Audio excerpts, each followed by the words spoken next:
Well, happy 2024, everybody. Ben and Woods back with you live, 97.3 The Fan. Great to be here with you this morning. I'll say the heart is racing a little bit. The blood is pumping, and I'm excited to be back with my friends. My friends Paulie and Ben, my friends, all the Tier 1s out there. And Happy New Year to everybody listening right now. It has been an interesting couple of weeks. We will get to all of that and then some, but man, I need to calm it down a little bit. I'm pretty fired up. That new intro got me really, really hyped. Paulie, my heart's racing. I wish I had I don't know what my heart's beating. It's probably like 140 beats a minute right now, I feel like. But it's just good to be back, man. I missed you guys. I missed coming to work. I missed talking sports with you. I missed talking about my kids, obviously. I missed talking about everything. I missed you both. I have had so many Taylor Swift things to talk about over the break. They add up, after a while. I'm Woodsy, by the way, for those of you that don't know. That's Paul Reindl. He's our executive producer. He's the imaging director of the station. Paulie, welcome back. Happy New Year to you. Happy New Year. Good to be back. To my left, your friendly neighborhood sports anchor. He always stays above the fray.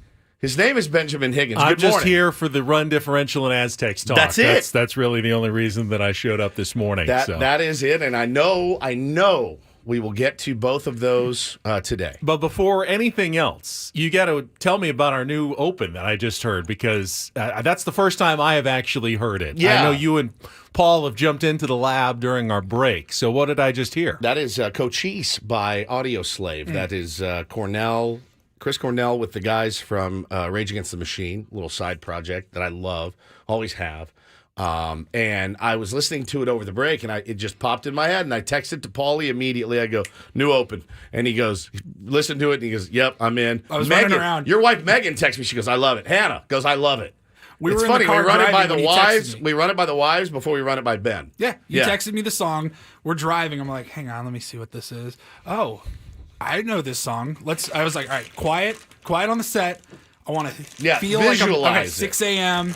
Tuesday, January 2nd. How does this sound? And I'm listening to that song, and I go, oh, yeah. When that guitar picks up, it's a jam. I'm in. By the way, running it by Ben means playing it for the first time on the air live for on the Ben radio. to hear and seeing what he thinks. Yeah. There's no running it by Ben on this show. Well, I hope everyone had a nice, relaxed break. I spent the entire time trying to recover from the Christmas and holiday extravaganza, to be honest. That was some 4 hours, and if we didn't make it clear, I just want to thank everybody, all of our in-studio guests, all of our Tier 1s, everyone who joined us on the live stream, everyone who listened in for what is always one of the most special days of the year here on Ben and Woods. I know it was a couple of weeks ago, but I think I'm finally ready to come up and get some air after what a spectacular 4 hours that was back on, what was it, December 20th? December 20th. Yeah, wow. Yeah, you leave on a 5 days before Christmas. You leave on a pretty good high, and then it all comes crashing down a couple days later,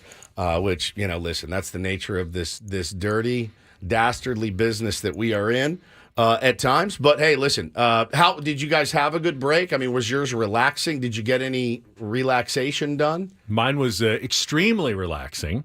Spent it almost entirely at home. Kids were great. We had a very nice at-home Christmas. No stress, no drama. It's about as dreamlike as I can get for a holiday. I assume yours was exactly the same one. Yeah, mine was like a Corona commercial. Just think about toes in the sand, ice cold Snoop Corona. and Andy Samberg or whoever that is. Just drinking beer, just having a great time. No, mine was terrible. And in fact, it's funny you bring this up because I was picking up Taylor on his last day of school, and one of the dads there was like, "Hey, looking forward to shutting it down and getting a little break." And I looked at him, I go, "No." There's not going to be any break. I said, "We're leaving for Arrowhead tomorrow." I said, "Both of these lunatics are home from school. There's no break." And he goes, "Bro, you said the exact same thing last year on the first show of the year." I go, "I did?" He goes, "Yeah," like almost verbatim. So I called Paulie. I go, "Pull it, because I want to hear it." So apparently this is what I said a year ago today. Same thing, same situation. After the last 2 weeks with my family, I'm never taking vacation again. I'm going to work. How many days? How many work days are there in a year? 200 and like 260. All right, I'm going to do 270 shows by myself if I have to. It's not a vacation. That's not a vacation. My kids were out of school. That's not a vacation at all. I'm not recharged. I'm worse than when I left. I'm way worse. It's not a vacation. I'm not recharged in the slightest. I could say the exact same thing today with other extenuating circumstances in there as well.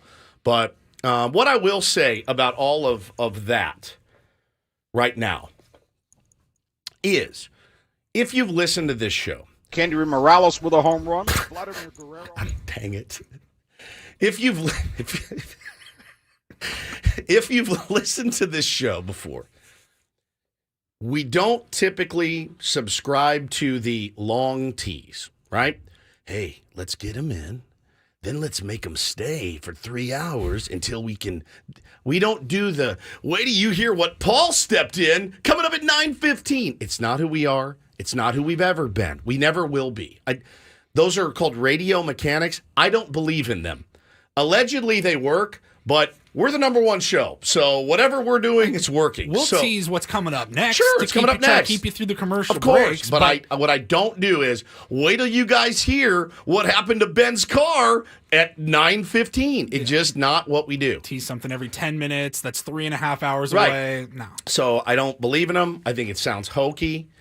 So if you're tuning in right now to get all of the dirt, you're going to have to wait. And it's not because we want to do... You will get it, though. It's not because we want to do the radio mechanics. It's not. We cannot talk about an active employee right now. I'll say that again. We cannot talk about an active employee here on our show right now. And that's where it ends. Now, at 8:20 this morning, I do believe roughly around 8:20. And again, here I am doing the long tease. It's not my choice. That's what the law says. I can't say anything right now. About an active employee. An active employee, 8:20 this morning, Adam Klug, our boss, will come in. He wants to set the record straight. That dude had a worse holiday than anyone. I would say he's probably first. I'm right behind him. As far as a lot of shrapnel being thrown, my way, his way. I noticed Ben skates as usual. But yeah, the bummer for me, I will say this. There's a lot of dudes in this town, in media, that have made their entire career on quote unquote telling it like it is, right? And I'm talking newspapers, radio, podcasts, whatever. That's all they ever want to tell you is, I tell it like it is. My friends, all you did in the last 2 weeks is tell it like it ain't. Every single one of you.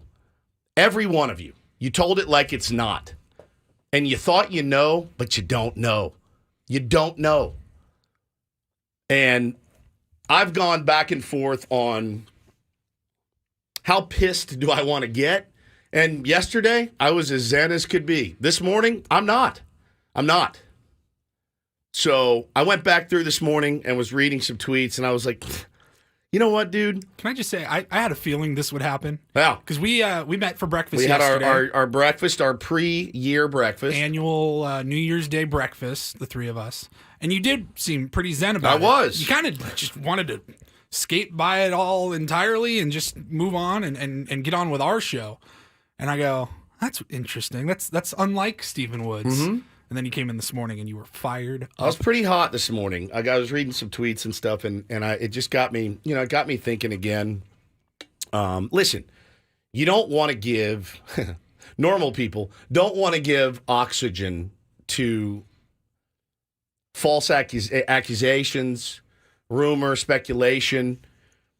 I'm a little bit different in that respect. I don't mind fighting back. I never have. My wife gets on me. She said, listen, if you're on top, people, what's the Taylor Swift song? Because here we go, talking about Taylor Swift. Something about throwing rocks at people on top. And she brought that up to me, and I go, people throw rocks at things that shine. Things that shine, maybe. And I go, Okay, well, if you're doing well, why do you have to just sit and wear the rocks? I don't wear rocks. I don't want to wear, that especially for something I had nothing to do with. So she's like, yeah, but if you promote this person, that's what they want. I go, well, what do I care? It's not a threat to me. Lee Hacksaw Hamilton is not a threat to me. I'll put Lee on the air. I don't care. Call in, coward. Go to his website and read his stuff. I'll give you a little promotion here. Show you what kind of guy I am. LeeHacksawHamilton.com. Go check it out. But I got to ask you, Ben, you're the most journalistic person on this program, at least. When did we find out we could just say stuff? Because I read things this week that were like fairy tales. I read fairy tales to my kids that are more believable than some of the stuff I read and the stuff I heard. Well, when did it come that I can just say stuff? Well, I think we've learned over the last few years that there are no consequences to being wrong anymore. None. In fact, sometimes there are rewards for being wrong. We see it all the time, especially with the big national hosts. We talked about it with the Ohtani stuff. There was no consequences for guys saying, he's on a plane to Toronto, guys. Exactly. I don't know what you're talking about. Exactly. So when there are no consequences to being wrong, and sometimes there are actually rewards because you pop up the engagement, you get people talking, saying your name, why wouldn't you just throw out as much stuff as you can out there, even if you don't have the facts behind it? I think the only thing that's left, and the way that I've always tried to at least conduct myself, both on the air and off the air, all the time, is make choices that you won't regret and that won't embarrass yourself later. If you feel good about your own choices. But what if you have no shame? Like some of these people that, again, have made their dollars in this town by, quote unquote, telling it like it is. It's like the thing they beat their chest the most about. I tell it like it is. Everybody else is afraid to say what I say. What about those 5 guys? Do you have no shame? When does the shame leave me? Because I would be mortified. If I said something that wound up in the New York Post that was a complete myth, I would want to crawl in a hole and die. When does that go away? I'm curious. So I can get on here this morning and say Lee Hacksaw Hamilton steals cars. I can say that? Well, I mean, do you feel shame about it or not? That's the question. Because I could say I have sources that said he likes to steal cars. He has a Slim Jim. He carries it around his pocket. He steals cars. Is that because it's the same thing he did to me over the break? It's the exact same thing. And so, no, I would never do that because I'm not an idiot. The lack of journalistic integrity from people that have legitimate platforms like the Union Tribune, Coast News Group, whatever you want to say. The lack of journalistic integrity, making maybe, I don't want to get too far into it, but it was shocking. People that have done this for 20, 30 years and just throwing the rule book out the window. Just completely gone. So, hey, they listen. wanted to run with something. And I just, to catch that shrapnel is terrible. It's terrible. It sucked. My vacation sucked. But listen, at the end of the day, we're here. We're going to do our show today. We're going to have some fun today. We're going to talk some sports today. We're going to talk everything today. But I was pretty hot.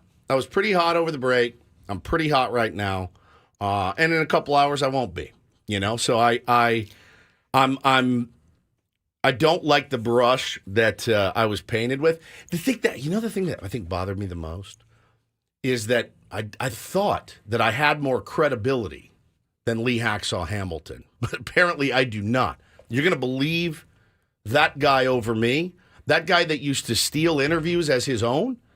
Chop them up, add his voice to make them his own interview, right? Things like that. And I think that's the thing that bummed me out the most. And, as far as somebody who actively tried to get employees fired on his lineup, somebody all who the time undermined other hosts and tried to steal their endorsements, has done nothing but slag off every media member in this town. I'll say this to you, Lee, and I know you're listening. Just because you don't have a show doesn't mean other people don't deserve shows. I didn't have any problem with you until what happened over the break.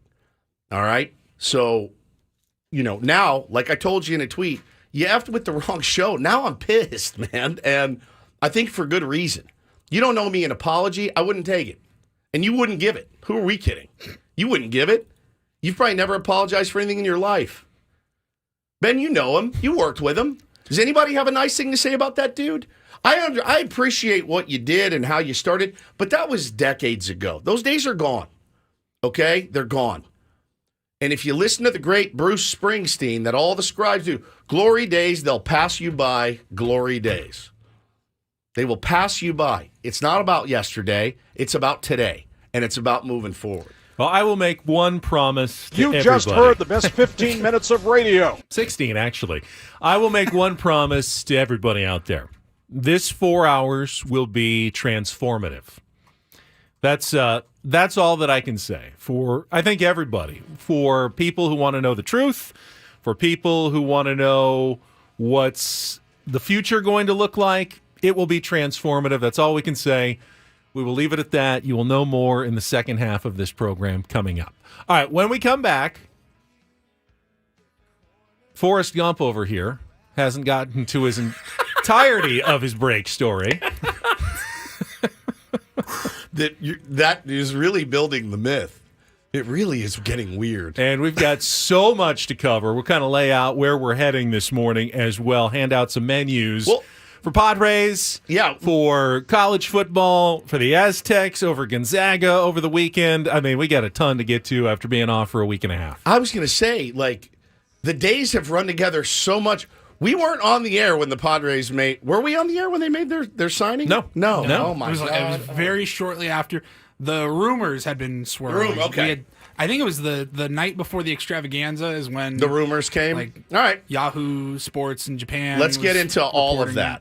Let's get into all of that stuff because we need an update on where the Padres stand currently. And it's been it's been pretty quiet since we left. Welcome, good morning, Happy New Year, Tier 1s and everybody else out there. It's Ben and Woods. Let's check traffic as we get rolling here on a Tuesday on San Diego's #1 sports station, 97.3 The Fan.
I do want to hear your anger about it's coming. The polls. It's coming. As angry as I am right now about that dude with the soupy mustache, I know you're just as mad about the polls. And this is your platform too. I want to give you the chance to absolutely unload. We've got a ton to get to, including... We have so much to get to. Including pollsters who have no idea what they're doing. Are they throwing darts? Should we just do it here? Because I know you're livid. We might as well. No, listen, no. my Shia LaBeouf. How do you say his name? Shia LaBeouf. Boof? Shia LaBeouf, I think. Biff? Shia LaBeouf? So my Shia LaBeouf story can wait. For my anger? You want to just let me wind me up right now at the beginning of the show? I just went nuts. All right. So I would like to hear what are you most passionate about? Obviously not coming to the defense of your teammates, but come to the defense of the San Diego State Aztecs. Just once, Paulie, I'd like to see him send it. He did. I lied. You did send one tweet over the weekend where somebody called us out for not talking about the Aztecs. You did defend yourself. You said, I tweet about the Aztecs all the time. I'll take criticism where criticism is due, but I talk about the Aztecs. This is not it. He was so mad. It's the only thing he was mad of. His partner gets called a liar and a backstabber, and he goes, whatever, he'll be fine. But you do not question Ben's Aztecs fandom. Ever. I saw your tweet. Let me have it now. Again, my Shia LaBeouf story can wait. Hey, hang on to that. If you're going to do a top 25 poll, why you've got to make it make sense when the voters are asked, all right, put these teams in order 1 through 25. They hand in a ballot each weekend and determine, who the top teams in college basketball are. And I understand it. Honestly, it's meaningless. It doesn't determine who goes to the NCAA tournament. You don't get a trophy at the end of the season for finishing number 1 or in the top 25. It is actually somewhat pointless. But if you're going to go through the exercise and you're going to take it seriously, and I know the Associated Press claims to take it seriously with their voters, and they go through all the teams each week, you have to put a little bit of thought into how you're ranking teams. Bro, that one doesn't even require thought, though. And again, it's subjective. Everyone has their opinion. You can make a lot of cases for who you think is number 1 and who belongs in the top 25. And if you don't think the Aztecs are a top 25 team, I can respect that. I disagree with it. I can respect that. How do you respect that? There's no respect for that. No, I can respect that. You can have an opinion about whether or not the Aztecs deserve to be in the top 25. What I cannot respect are the voters, and more than half of them in the Associated Press poll, who still had Gonzaga ahead of San Diego State. That's what I'm saying. Which led Gonzaga to be ranked 24th and San Diego State to be just outside 26th. The poll at number 26. For that to happen, half of the people who were voting, more than half, said, yeah, I know that San Diego State just went into Gonzaga and beat them on their home floor.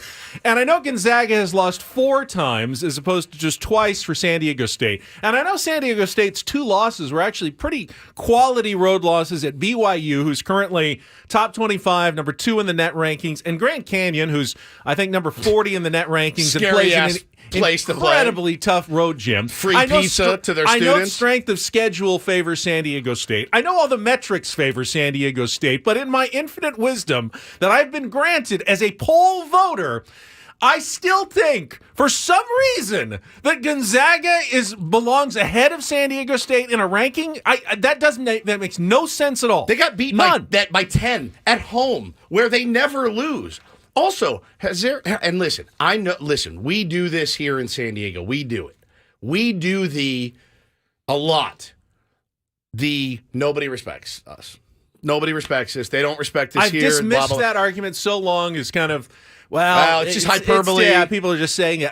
You've got to start to believe it at some point. I think that San Diego gets zero respect at all. Have you ever seen a finalist, Ben? A finalist? I always said, when San Diego State gets to a Final Four or a championship game, then they'll get their respect. People will know who they are. They will understand it. So, yeah, I expected this year, San Diego State's probably going to get too much respect, actually, because they just got to the championship game. I was entirely wrong. They have completely forgotten San Diego State exists just months after they went to the NCAA championship game.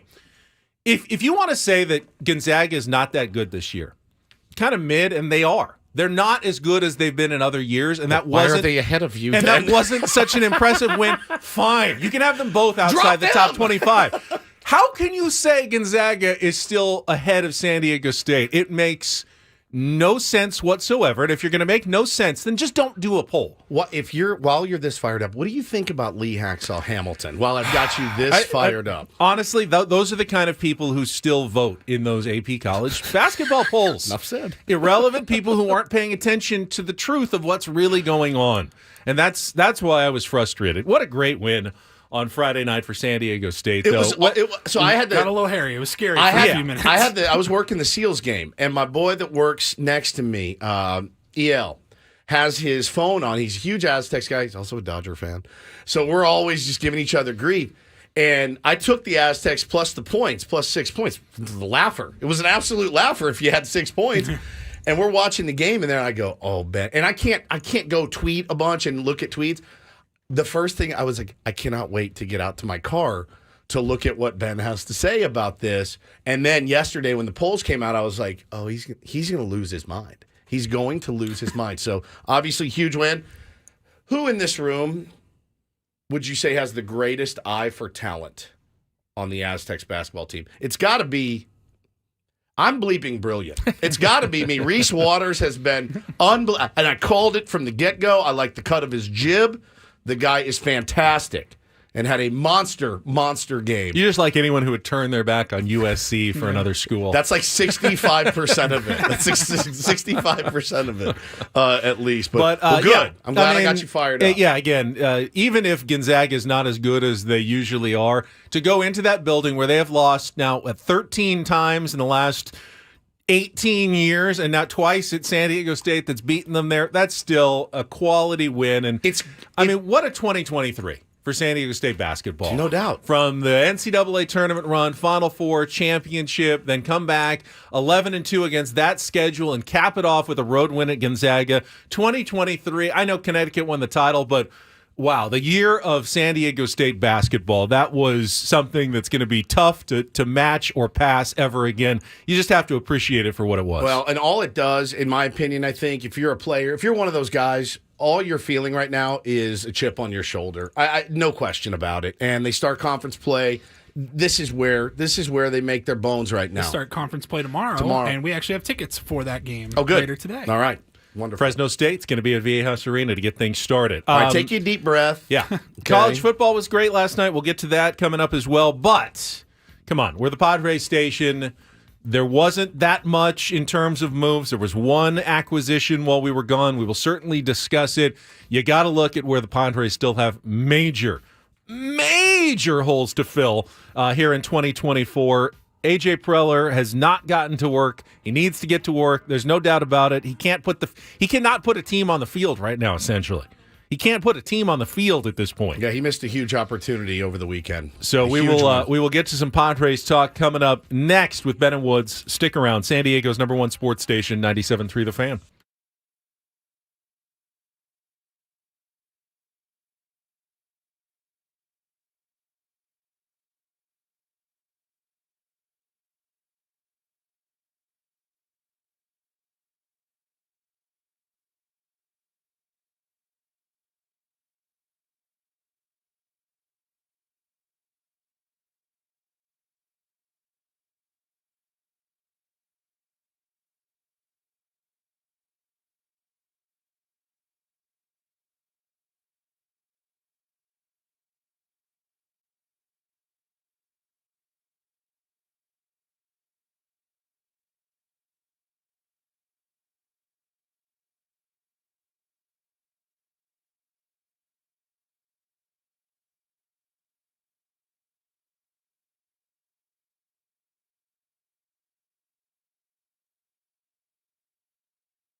Well, let us be the last to welcome to the Padres Yuki Matsui. That move went down, a couple days after our last show.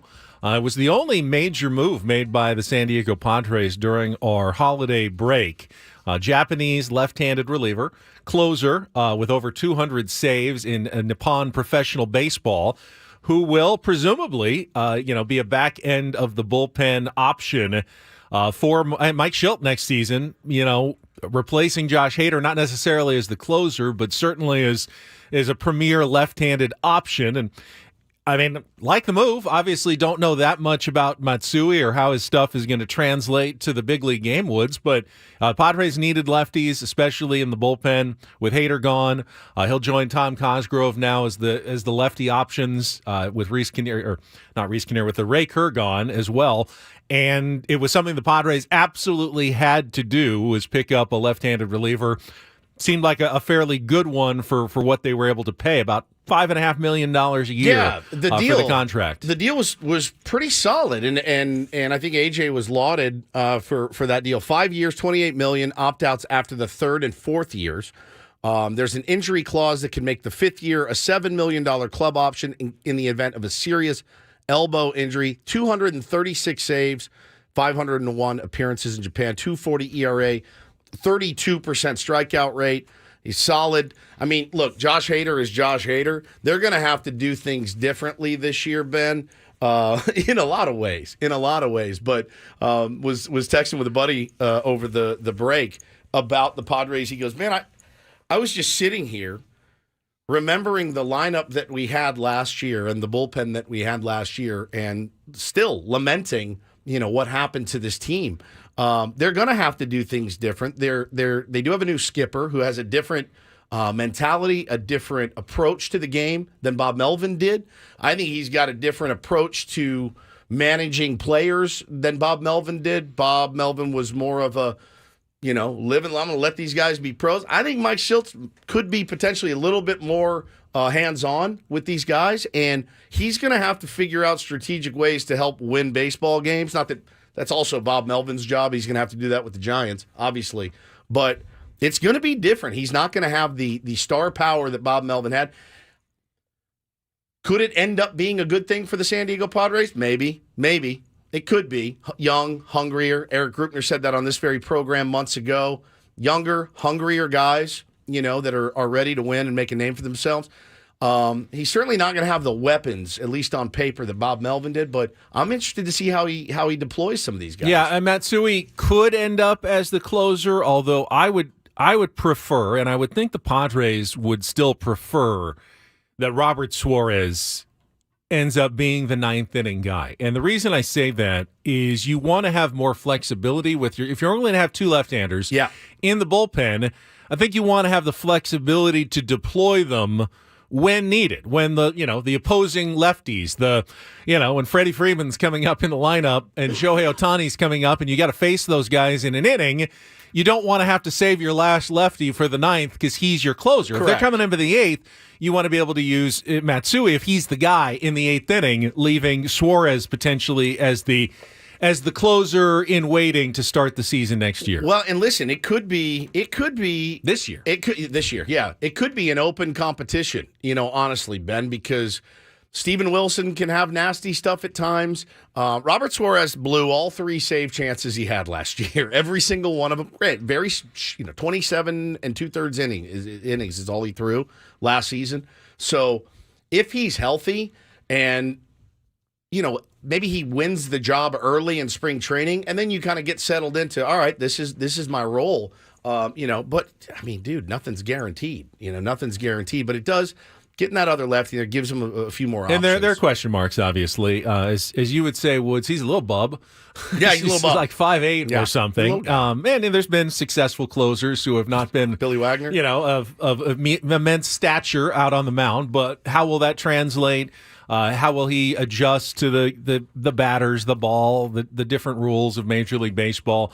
Will it be a quick adjustment? Will it be a long adjustment? There are certainly question marks with Yuki Matsui, as there will be with any player that you're bringing over like that. If they have Padres across their chest, there's going to be question marks, I think, right now. There's a few guys out there, you kind of know what you can get from them. It's all health dependent. It depends on how they are going into the season.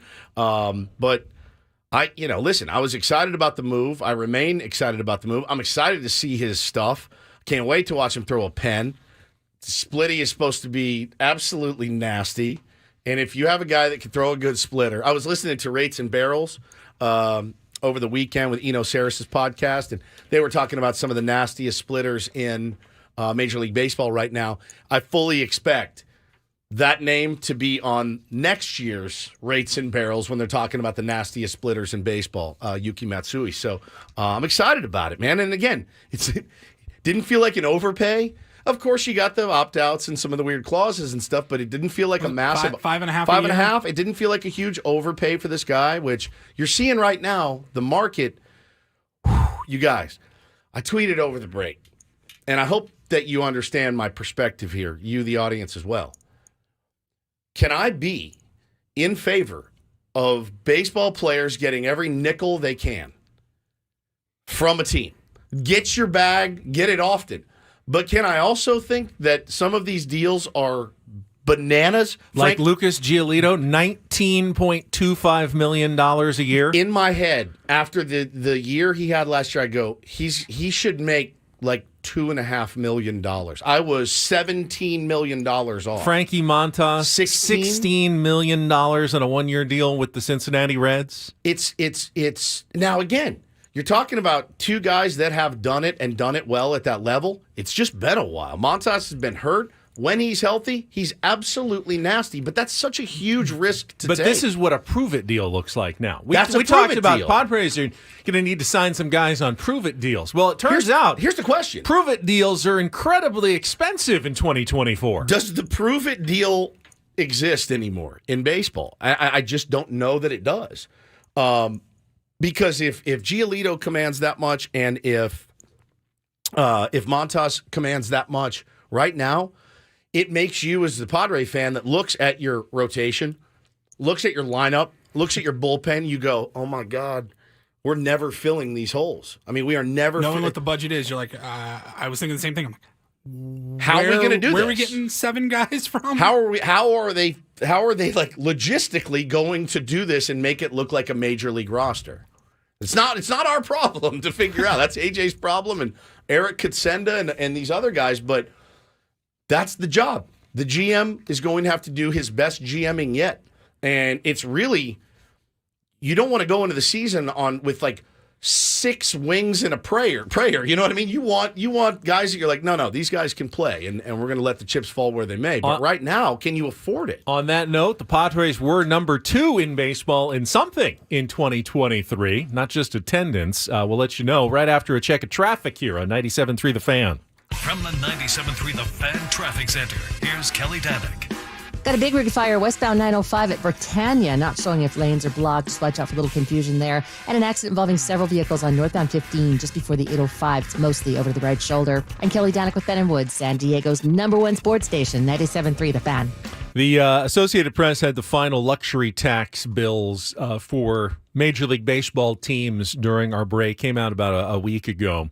And as you'd expect, the New York Mets were number 1 by a long margin, paying a record almost $101 million just in luxury tax in 2023, above their record payroll that they had. But sitting there at number 2, the second highest luxury tax bill in baseball belonged to your San Diego Padres, $39.7 million just going to the luxury tax last year. 39.7. I mean, think about that number. More than enough to pay for Juan Soto in 2024. That you are essentially lighting on fire and sending, I don't even know where it goes. I mean, into the revenue sharing. I have no idea where that money actually goes. But it's not going towards players. It's not going toward ballpark improvements. It's not going toward anything that benefits you as a San Diego Padres fan at all. $39.7 million in luxury tax for a team that went 82-80 and had to scramble to get there at the end of last season. That's a phenomenally epic failure, as we know, by the Padres last year. And it's it's the reason why when everyone panics about, scaling back the salary this year and Peter Seidler being gone and what does that mean for the future of Padres payrolls, that was never going to be something the Padres or any team really other than maybe the Mets could sustain going forward. You can't light $40 million on fire every single year. You just can't. And expect to have success in Major League Baseball. You can't. The Padres had to get that number down and off the books so they can actually put their resources toward things that matter. Minor league development, signing international players, signing actual free agents to put on the field. You can't just send $40 million out into the ether and say, it's fine. It's fine. It's just the cost of doing business. It's not. It's not even the cost of doing business for the Dodgers, who came in below that, and other teams that are considered major markets with huge TV deals that the Padres don't have, that aren't spending the kind of money that the Padres were spending last year. Yeah, and I mean the interesting part about what the Dodgers have done this offseason too, they just when we were gone, they signed Yamamoto, right? That happened after we left. And what's his deal? $325 million over 12 years. Wow. And I don't believe no opt-outs in that one. I believe that's correct. That's a lot of scratch. Now, I'm seeing right now they don't have the highest payroll in baseball. How can that be? Still belongs to the Mets? Because of the deferments? Isn't that wild? This is where baseball is missing a little bit.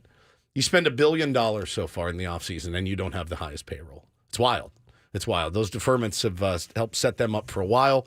The luxury tax number. What is their luxury tax number going to be at? I don't know. I mean, obviously, Ohtani's going to count about, what did they say, 46 million against the luxury tax every year. Yamamoto is going to count in the close to $30 million range every year, a little under that, though. But that's just two players, and that's almost 80 million toward the luxury tax right there every single year for the next decade for the Dodgers. That's a starting point. And then you've got all, Mookie Betts, Freddie Freeman. They're going to be going over the luxury tax this year. No doubt about that. They have an $8 billion TV deal over the next however many years. Again, they're printing money right now. So we're definitely in a different financial situation right now. What do we have left to work with? Is it about 50? Yeah, I mean, depending on whether the Padres are going up to that $200 million figure that's been reported, or more like the 180 to 185 figure that keeps them completely under the luxury tax, because obviously their luxury tax number is higher than their actual payroll number. There's somewhere between $30 and $50 million for AJ Preller to go play with, which seems like a lot, but when you look at what even bad pitchers like Lucas Giolito are costing, that could all be eaten up by just two kind of mediocre players, and it could be gone if you're spending it in free agency. So I fully expect some sort of trade at some point by A.J. Preller, whether it's in January or closer to spring training. This roster is far from a finished product. There is lots of work that needs to be done before they get to the start of the season and the Dodgers when they go to Korea for, what are we talking about, March 22nd? Yep. 2.5 months away, and there's a lot of work to be done. Yeah, 6 spots remaining, I believe, on the 40-man. So 34 guys, 6 open spots on the 40-man. Going to be interesting to see the evolution. Are they going to be hurrying along a Jackson Merrill? Is Jackson Merrill on the trade block? I know teams right now are desperate for shortstops. The Tampa Bay Rays being one of them. 20-year-old prospect, left-handed hitting, got some pop, can play short. That should be interesting to them. What do you need to target right now if you're the San Diego Padres? I think it's starting pitching. And you need some guys that can play in the outfield. You have one outfielder as it stands, one major league outfielder. I know a lot of people like Sugar. I like Sugar a lot. I just don't know if he is your everyday center fielder in the big leagues. The prospects are exciting. Are you really ready to have Jacob Marcy be your opening day starting center fielder for the San Diego Padres? Correct. I don't even think A.J. Preller is really ready for that. So there's moves that need to be made.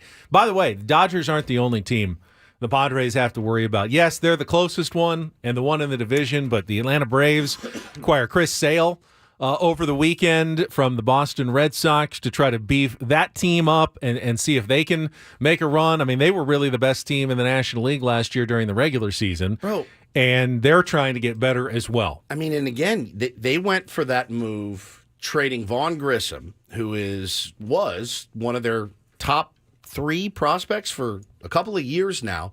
No real spot for him to play, shortstop for the team. So they tried him in the outfield. I don't know what the Red Sox are going to do with him. Are they going to play him at short? They're going to play him in the outfield. But they said, yeah, we'll take a banged up Chris Sale maybe for 20 starts at the end of the season to go out and try to win a World Series. Because when he's healthy, he's really, really good as well. But it was a risk on their part. We're going to have to make some moves like that. I mean, the Diamondbacks are only improved off of a World Series run. The Reds have made several moves to get better after, just missing the playoffs. The Giants probably aren't done yet. After signing Jung-Ho Lee, should be better as well. And the Padres have mostly stood still and gone backwards, honestly, since last year. We'll see what else comes. We will follow it, of course, throughout 2024 here on the Ben and Woods program. We'll come back. First game of Take on Woods is ahead. You can call in to play coming up on 97.3 The Fan.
Sometimes I think the College Football Playoff Committee, luckiest groups of sons of guns in the country. Because, I mean, they got it so just horribly wrong.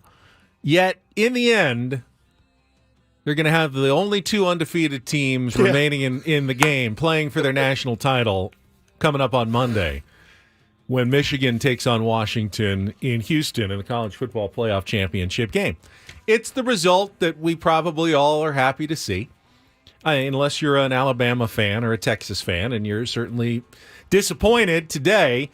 For college football, it's a perfect matchup. The only two teams that made it unscathed to this point. Florida State, of course, got absolutely trucked by Georgia.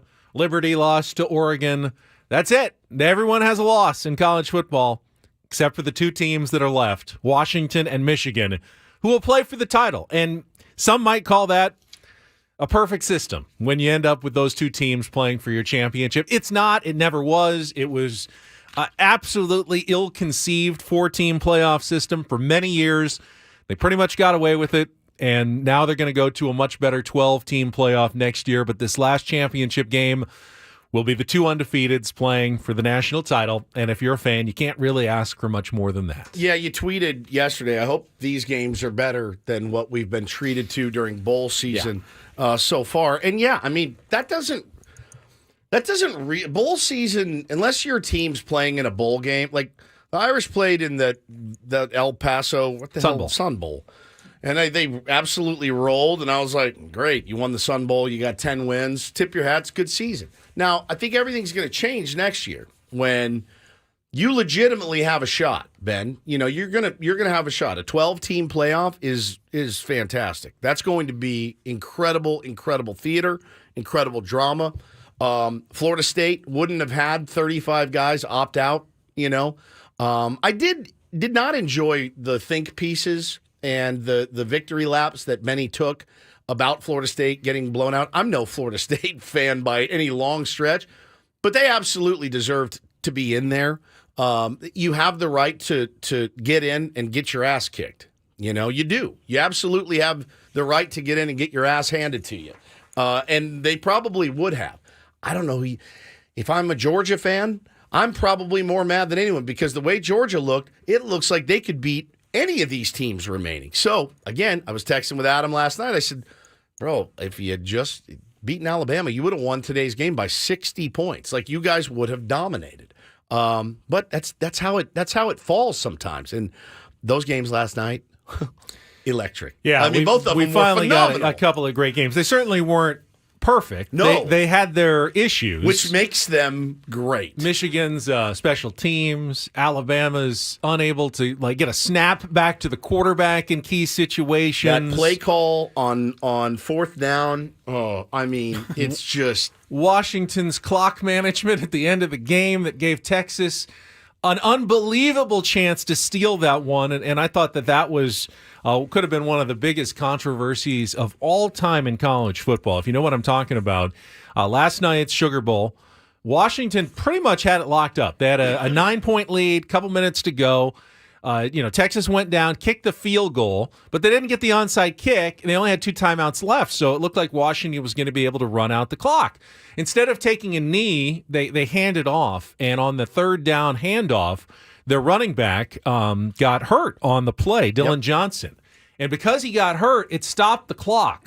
So it saved enough time that there was a punt, and Texas had the ability to run several plays, got the ball down inside the 20-yard line, and had 3 legitimate shots at the end zone for the win at the end of the game when it really should have never happened. Had they just taken the knee and no one gotten hurt, they would have only had 15, 20 seconds left. They would have never had the opportunity to get down the field. And I don't know how you can, I understand injuries are part of the game, but how can you set it up where, technically, I don't think Texas was trying to hurt Dylan Johnson on that play, but you can't have a situation where our only way to win, hey, if we break this guy's leg and he can't get up, they have to stop the clock. We can get the ball back. You can't set it up that way. That's not okay. You can't give another team an incentive to try to injure someone on the other team so that the clock stops. You have to restart the clock from 25, let it run down at that point. And Texas got an enormous opportunity that they were unable to cash in on, and good for Washington's defense that really isn't their strength, but on those last couple of plays when they needed it, they got the stops that they needed. Dude, the other moment that totally freaked me out in my head, because you're comparing NFL to college rules, the pass interference that Texas had when the guy was running up the sideline, tried to reach for it and got pulled down. It's only a 15-yard penalty. And the broadcaster was like, really smart, heads up play. Yeah. Like, the guy was pissed off that he got called for the penalty, but the broadcaster's like, that's super smart because he was gone. That was going to either be a completion for 40 yards or he was going to score a touchdown.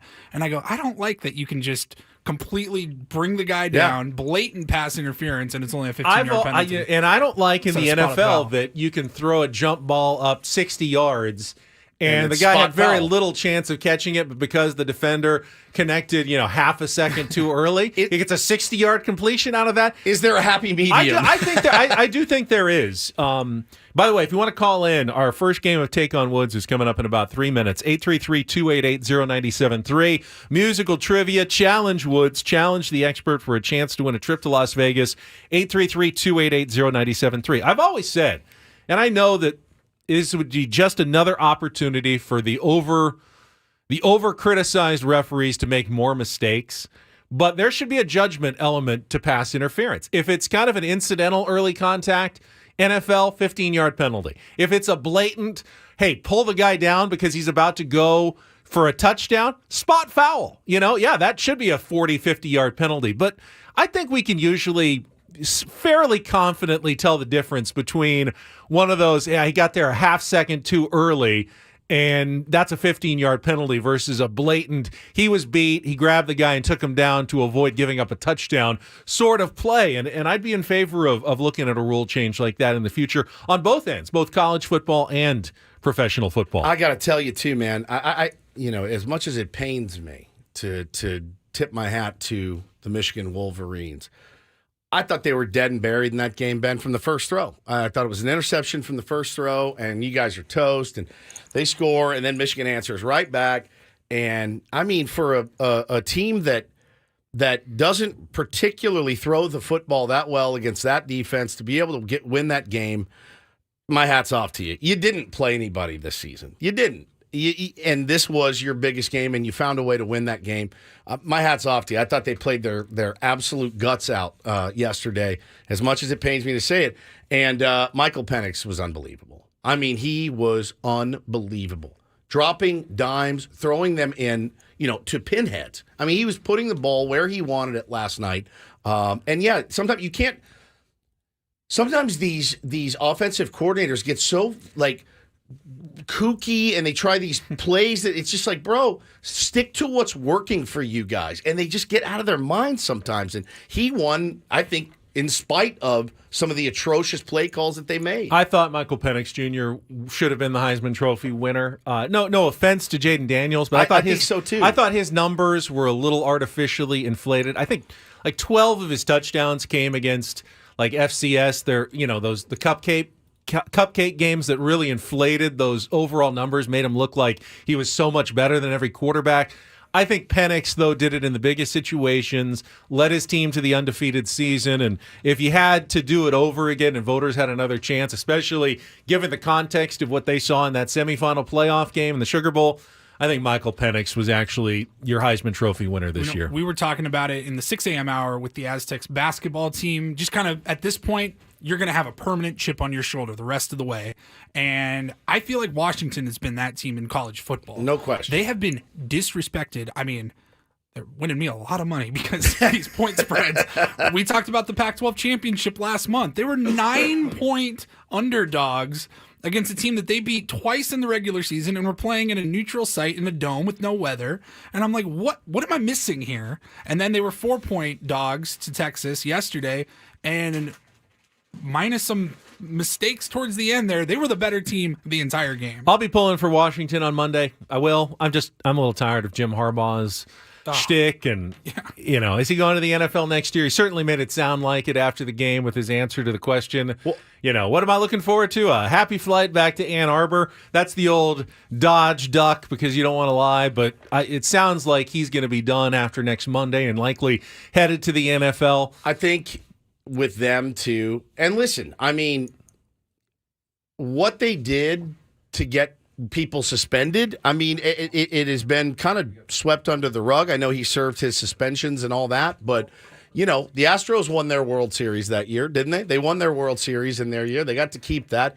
This is one of those things that the Michigan haters, and I'm a hater, but even I'm like, you can't bang them from this game for what that guy did. I don't think. But it does kind of take away a little bit from it. When they talk, the only thing that bothers me is when they talk about all the adversity that they've overcome. It's self-inflicted. It's self-inflicted adversity. If I shoot myself in the foot and I'm like, guys, I grinded it out on these crutches for 6 months. Like, yeah, but you shot yourself in the foot, man. You did this. No, but I'm to be praised for how I got through this. It's like, no, you did this. So, that's the thing that kind of bugs me. But other than that, again, I tip my hat to them. They played an unbelievable game and did nothing in the second half till they had to.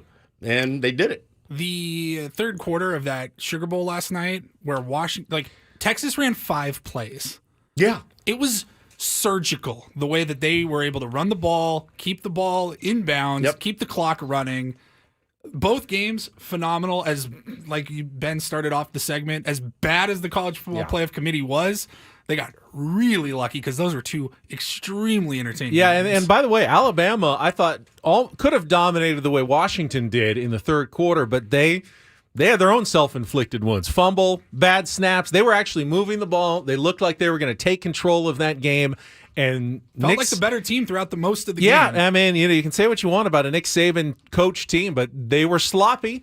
The final play call on 4th down in overtime, didn't work. Another bad snap. They were too sloppy, at least too sloppy to overcome a really good Michigan team in that semifinal. All right, I see a couple callers. Let's get to it. Time for our first game of the year. Let's go on Woods.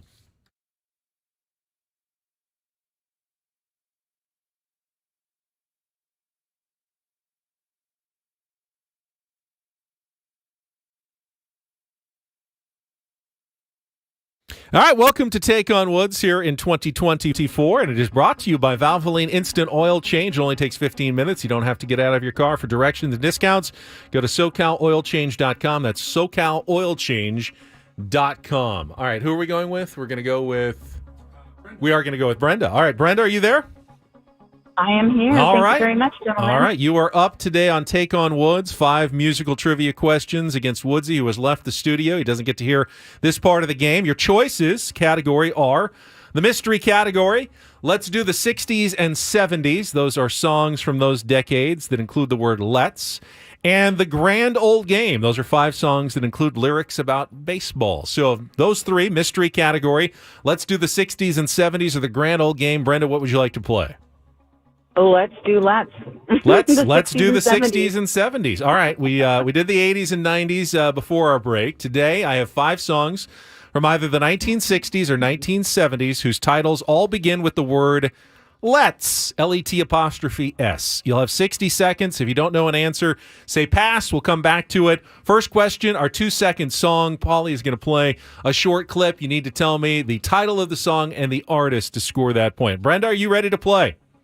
Absolutely. Oh, I forgot to tell you what the prize is. Actually, we have the same prize as last month. We're going to roll it back for the next 4 days. It's the trip to Las Vegas, the Westgate Edge Steakhouse dinner, and tickets to Barry Manilow's since he's still performing. Still got that 2-night stay up for grabs here. So, all right, 60 seconds on the clock. The category, let's do the 60s and 70s. Brenda, your time begins when Paul plays the music. Good luck. Let's take on Woods.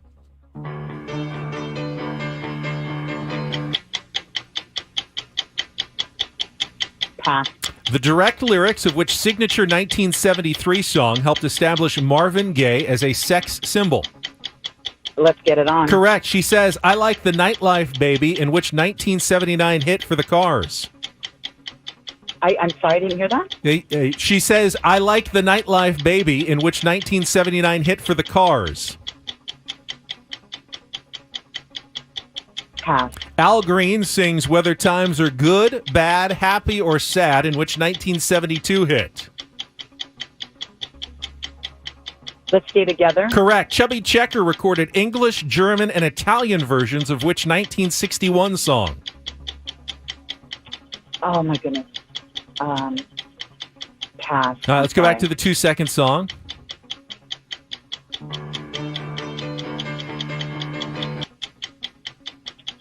I have no clue. All right, you got 2, though. Not bad. Not bad. You got Let's Get It On and Let's Stay Together. The song was Let's Spend the Night Together by the Rolling Stones. Let's Go is the Cars hit from 1979. And Let's Twist Again, like we did last summer, from Chubby Checker. You know Woodsy loves his Chubby Checker. All right, let's bring in Woods. Brenda's score is locked in. 60 seconds back on the clock. Woods doesn't get the category. Makes it a little tougher. Your time begins when Paul plays the music. Good luck, Woods. Let's take on Brenda. Let's Spend the Night Together, Rolling Stones. Correct. The direct lyrics of which 1973 song helped establish Marvin Gaye as a sex symbol? Let's Get It On. Correct. She says, I like the nightlife baby, in which 1979 hit for the Cars. Let's Go. Correct. Al Green sings Whether Times Are Good, Bad, Happy, or Sad, in which 1972 hit. Let's Stay Together. Correct. Chubby Checker recorded English, German, and Italian versions of which 1961 song? Let's Do the Twist. No, it's not. That song is just called The Twist. That's Let's Twist Again. Oh, Let's Twist Again. Like we did last summer. You got 4, though. 4-2. Woodsy wins the opening game of 2024. You're still alive for the perfect year in Take on Woods. One song, that guy. That was 2, and then the sequel to The Twist was Let's Twist Again. Those songs all started with the word Let's. Baby. From the 60s and 70s this time. That's a good one. I like that. Let's do the twist. We've got Don't Do This coming up, including a NFL owner who... he's a bozo. Yeah, he's just unable to control his impulses, apparently. I can relate. You can, can't you? The Do This we have today, one of the more insane electric moments that you will see in college football. And it really reminded me of our show a lot. And we will play you that audio as well. Next, after a check of traffic here with Ben Woods on 97.3 The Fan.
You can tune in to Kickoff with Boomer and Valenti every week, Fridays, 6 p.m. here on 97.3 The Fan, always live on the Odyssey app, presented nationally by Casamigos Tequila. Casamigos brought to you by those who drink it and by Lowe's. Lowe's knows home improvement.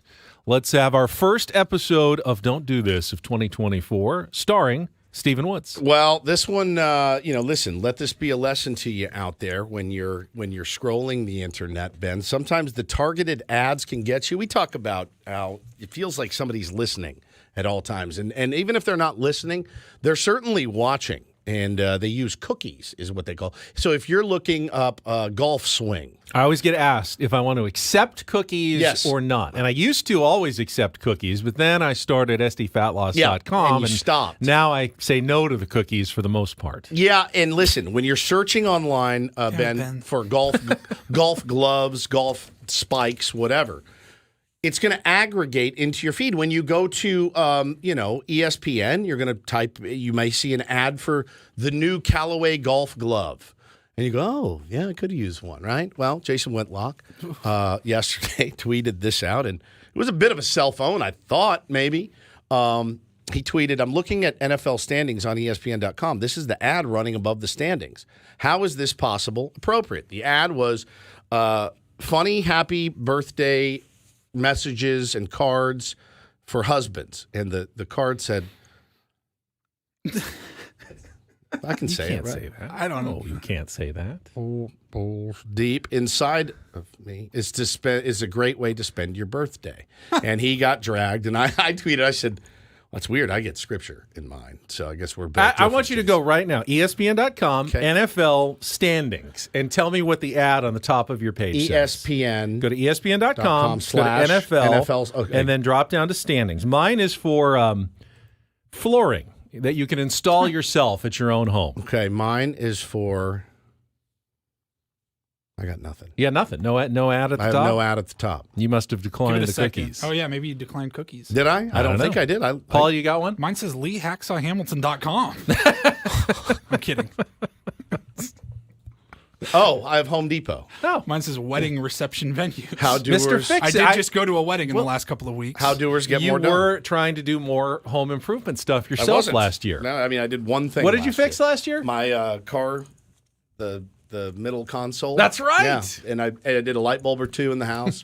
It was great. So, yeah, listen, you got to be careful what you search online. Somebody's watching. I was like, is he doing this as a troll? I don't think he was trolling because he's responded to it since. And I don't think he was trolling, but it was just a funny moment to start 2024. All right, now that Dan Snyder is gone, the competition for worst owner in the NFL is up for grabs. And while we all feel like Dean Spanos is the odds-on favorite, David Tepper is certainly making a run for it. He lost it. Carolina Panthers are one win, worst record in football, but don't even get the number one draft pick out of it because they traded it to the Chicago Bears last year, and things kind of reached the nadir, the bottom of the barrel on Sunday, when the Panthers got shut out 26-0 to the Trevor Lawrence-less Jacksonville Jaguars on the road. But the don't do this goes to owner David Tepper, who was seen in a video that was recorded at Everbank Stadium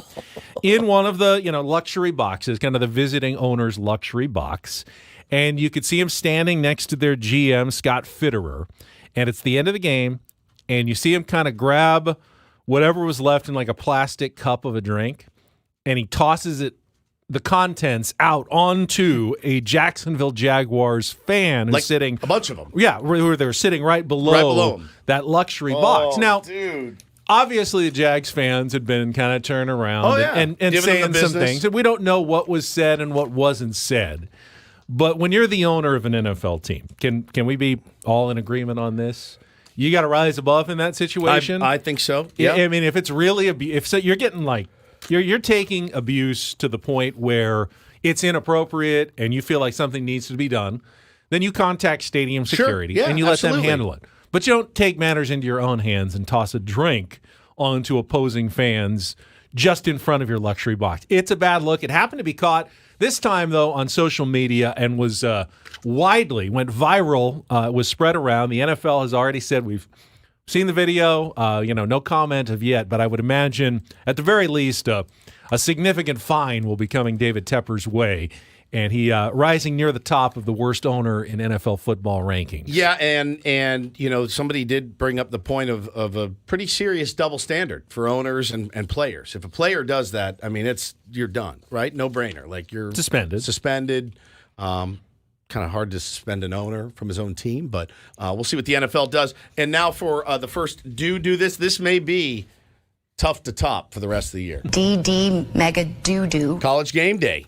You listen, when you have these big national championship or these big playoff games, Ben, you're going to have 17 hours of content you need to have before actual kickoff. Those guys are in there grinding it out. They have special features that they did.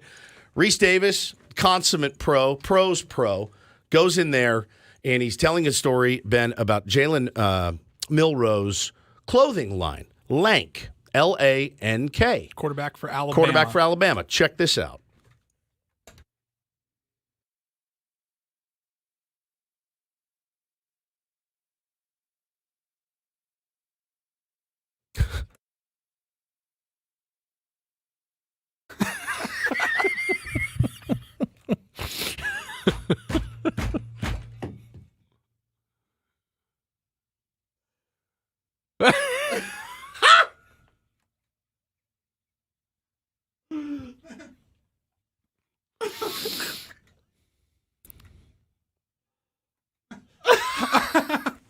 I thought it was going down.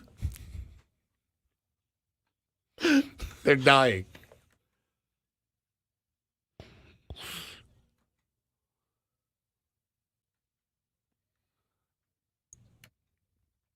I was in tears when I saw it. That was Pat like McAfee jumping in. Yeah, Pat McAfee jumps in. Desmond Howard was there. Ryan Clark. Ryan Clark. And it sounds like they felt like Reese Davis was about to end his professional career by reading that story. Yeah, they really did. And I mean, the guys were like, you can't.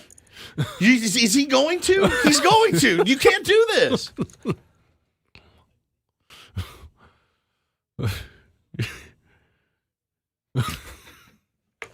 I love McAfee just jumping in right in the middle of that read. It's definitely something I would do to Ben for sure. I think the camera was zoomed in on Reese Davis when he was reading it. I would love to have seen the shot of all four of them as he was reading that. Like Pat said, he goes, it got real tight up here. He can't do this right now. They thought it stood for something else. I mean, they thought it stood for let a yes. But that's not what they thought the other word was going to be. Right. Yeah. Right. Yeah. You just made me tight up here as you started to. Don't tell everybody what it really means or what it could have meant. Do this. That was Don't Do This with Ben and Woods on 97.3 The Fan. All right, we'll come back. The Padres, and Dennis Lynn had a nice piece in The Athletic, but obviously there are still big areas of need, especially the outfield. What is out there that is available even to the San Diego Padres right now? Because they need to pick up at least probably 2 outfielders before the start of the season. What is even possible for the San Diego Padres right now? Free agency, trade. We'll look at some of the options coming up next with Ben and Woods on San Diego's #1 sports station, 97.3 The Fan.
Jalen Milroe often wears his own branded apparel reading LANK across the front. It's an acronym that stands for Let a Naysayer Know. Being told by his former offensive coordinator, Bill O'Brien. That is not what I thought. Is that not what you thought? Boy, let a naysayer know. Let a naysayer know. Of course. The professional's right in the middle of his lead. That's all right. I just keep going. You almost lost me. It got real tight up here as you were. That's what you know. Reese, you were too smooth with that. I thought it was going down. I thought it was going down. Killed me. I thought it killed me. Just killed me.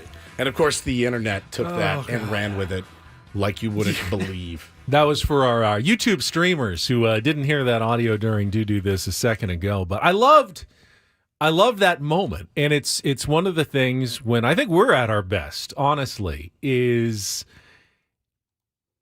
that that honest moment that they all had up together. Like how many times does Ben say something and you just hear Woods go, whoa?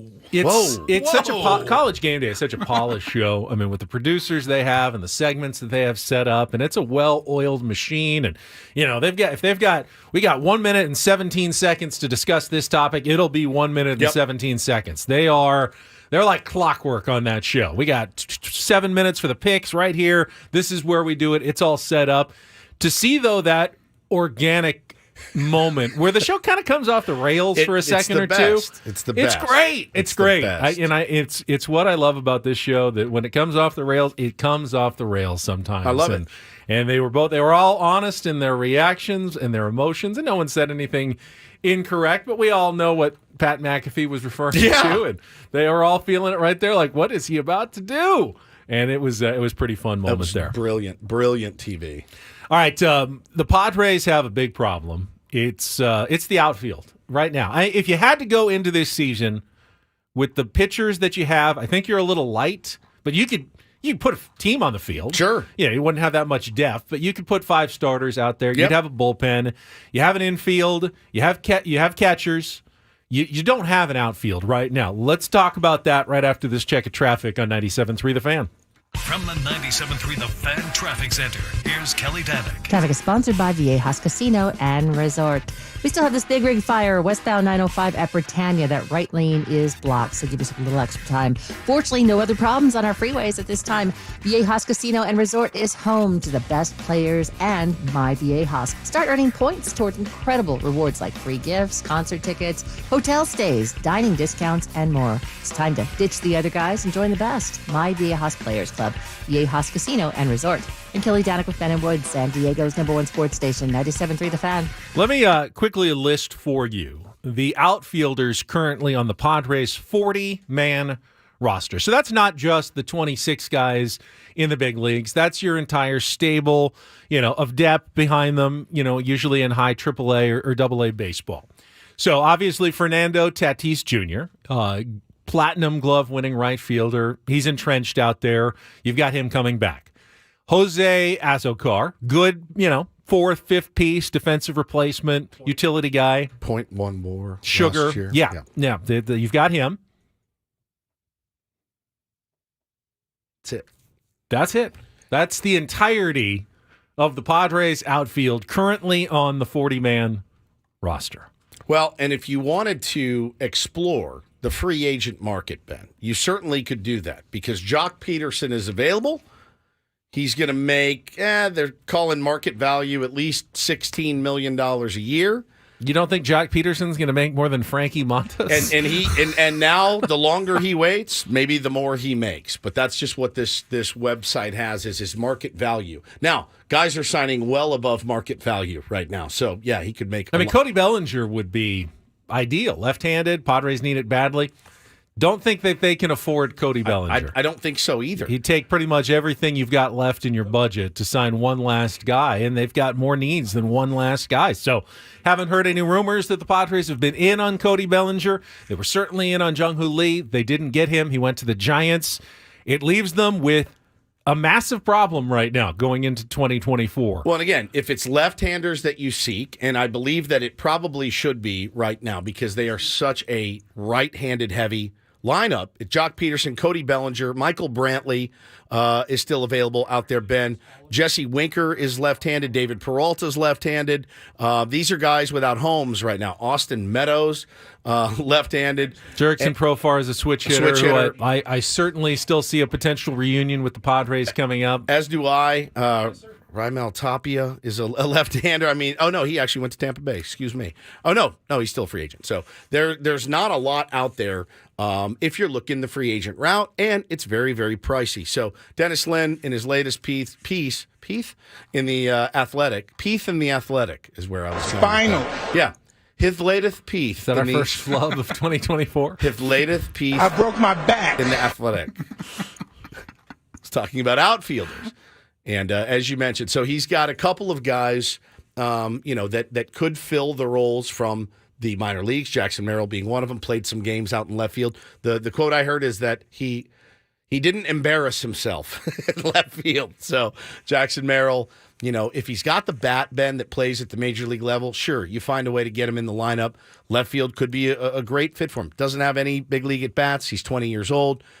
We'll see what happens. If he goes out there and mashes and earns a spot, great, fantastic. But if not, they're really, really up against it. So a couple of trade targets that Dennis laid out: Max Kepler, Anthony Santander, and Seth Brown. Well, we talked about Kepler a little bit before our break. He's going into the final year of his contract. Pretty affordable, I think. It was around $10 million. But the Twins are going to ask, a significant return for one season of rental before he becomes a free agent.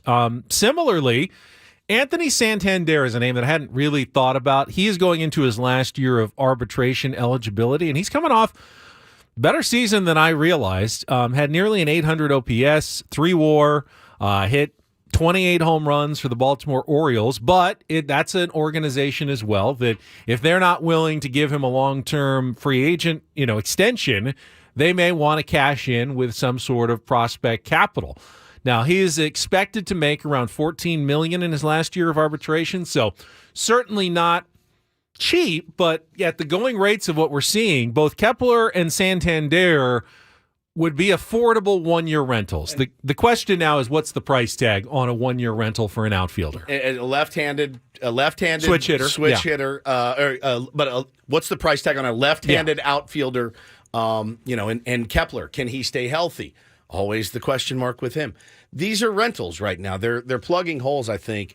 But listen, there's names out there that I'm sure we haven't thought of, guys that are available. I know the Red Sox, Ben, have talked about making some of their outfielders available as well. So I think there are deals to be made, whether A.J. Preller pulls them off. You don't want to lose some of these guys that you have coming up, though. If those are the guys you finally really believe in, the Paulies, the Merrills, those guys, the Marcys, you got to hang on to those guys. And I'm sure those are the guys that they're going to ask for. I still think Santander is an interesting name. 152 and 153 games played the last 2 seasons, so the durability was there. OPS has gone up the last 3 seasons from 720 to 773 to 797, trending in the right direction. 29 years old, I believe, out of Venezuela. Seems like a lot of reasons why he might be a fit.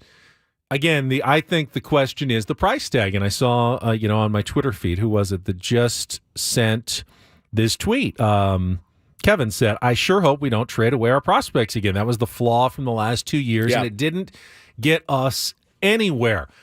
I think you're not going to be able to put together an entire team, though, unless you are willing to at least explore the possibility of trading a couple of prospects. And here's why I'm okay with that. I don't think the Padres are going to be emptying the prospect bank again, just to bring in rentals for 1 year. But they have done, and A.J. Preller has done a good enough job in restocking the farm system that you can't really bring them all up at this point. You don't have room for every single one of your prospects.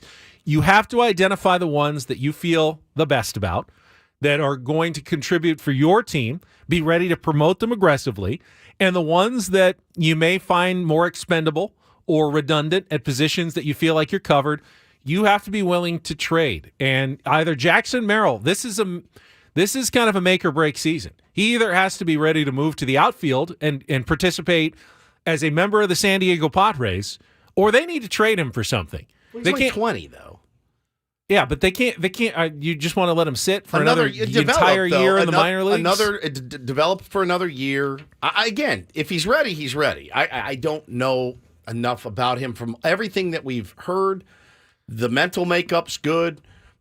Good kid. I'm not hard saying that you have worker, to trade that. him this week, Right. but by the end of 2024, like going to 2025, if you haven't either switched his position and gotten him set up to become one of your outfielders, then yes. Then you need to get something for him while his value is still high.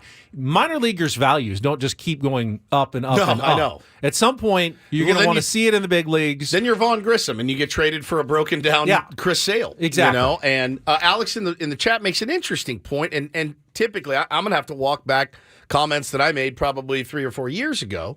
But he said the Padres can't afford a Bellinger. They're just choosing not to. They're choosing to be cheap. You know, I feel like San Diego's situation is different because of the passing of Peter Seidler. I do. I feel like it's different.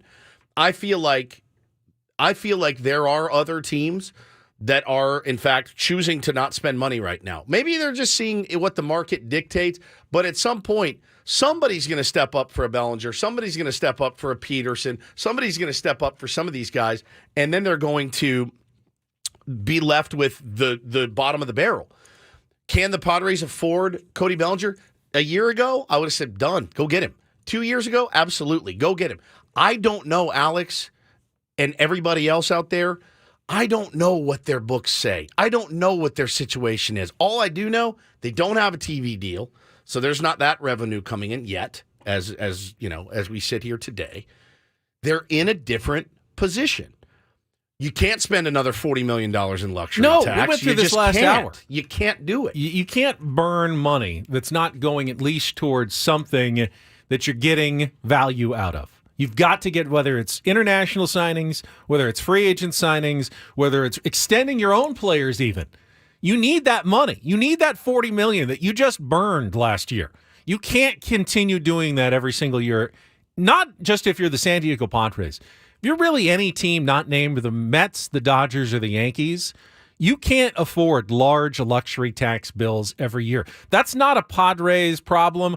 That's an every team problem. There are 27 teams that are in the exact same boat as the San Diego Padres. They can't afford $40 million luxury tax bills year after year, which means, unfortunately, they got to lower the payroll, at least for this year. They've got to do it. Now, it was much easier for me to come in here and turn the mic on and say, you're being cheap.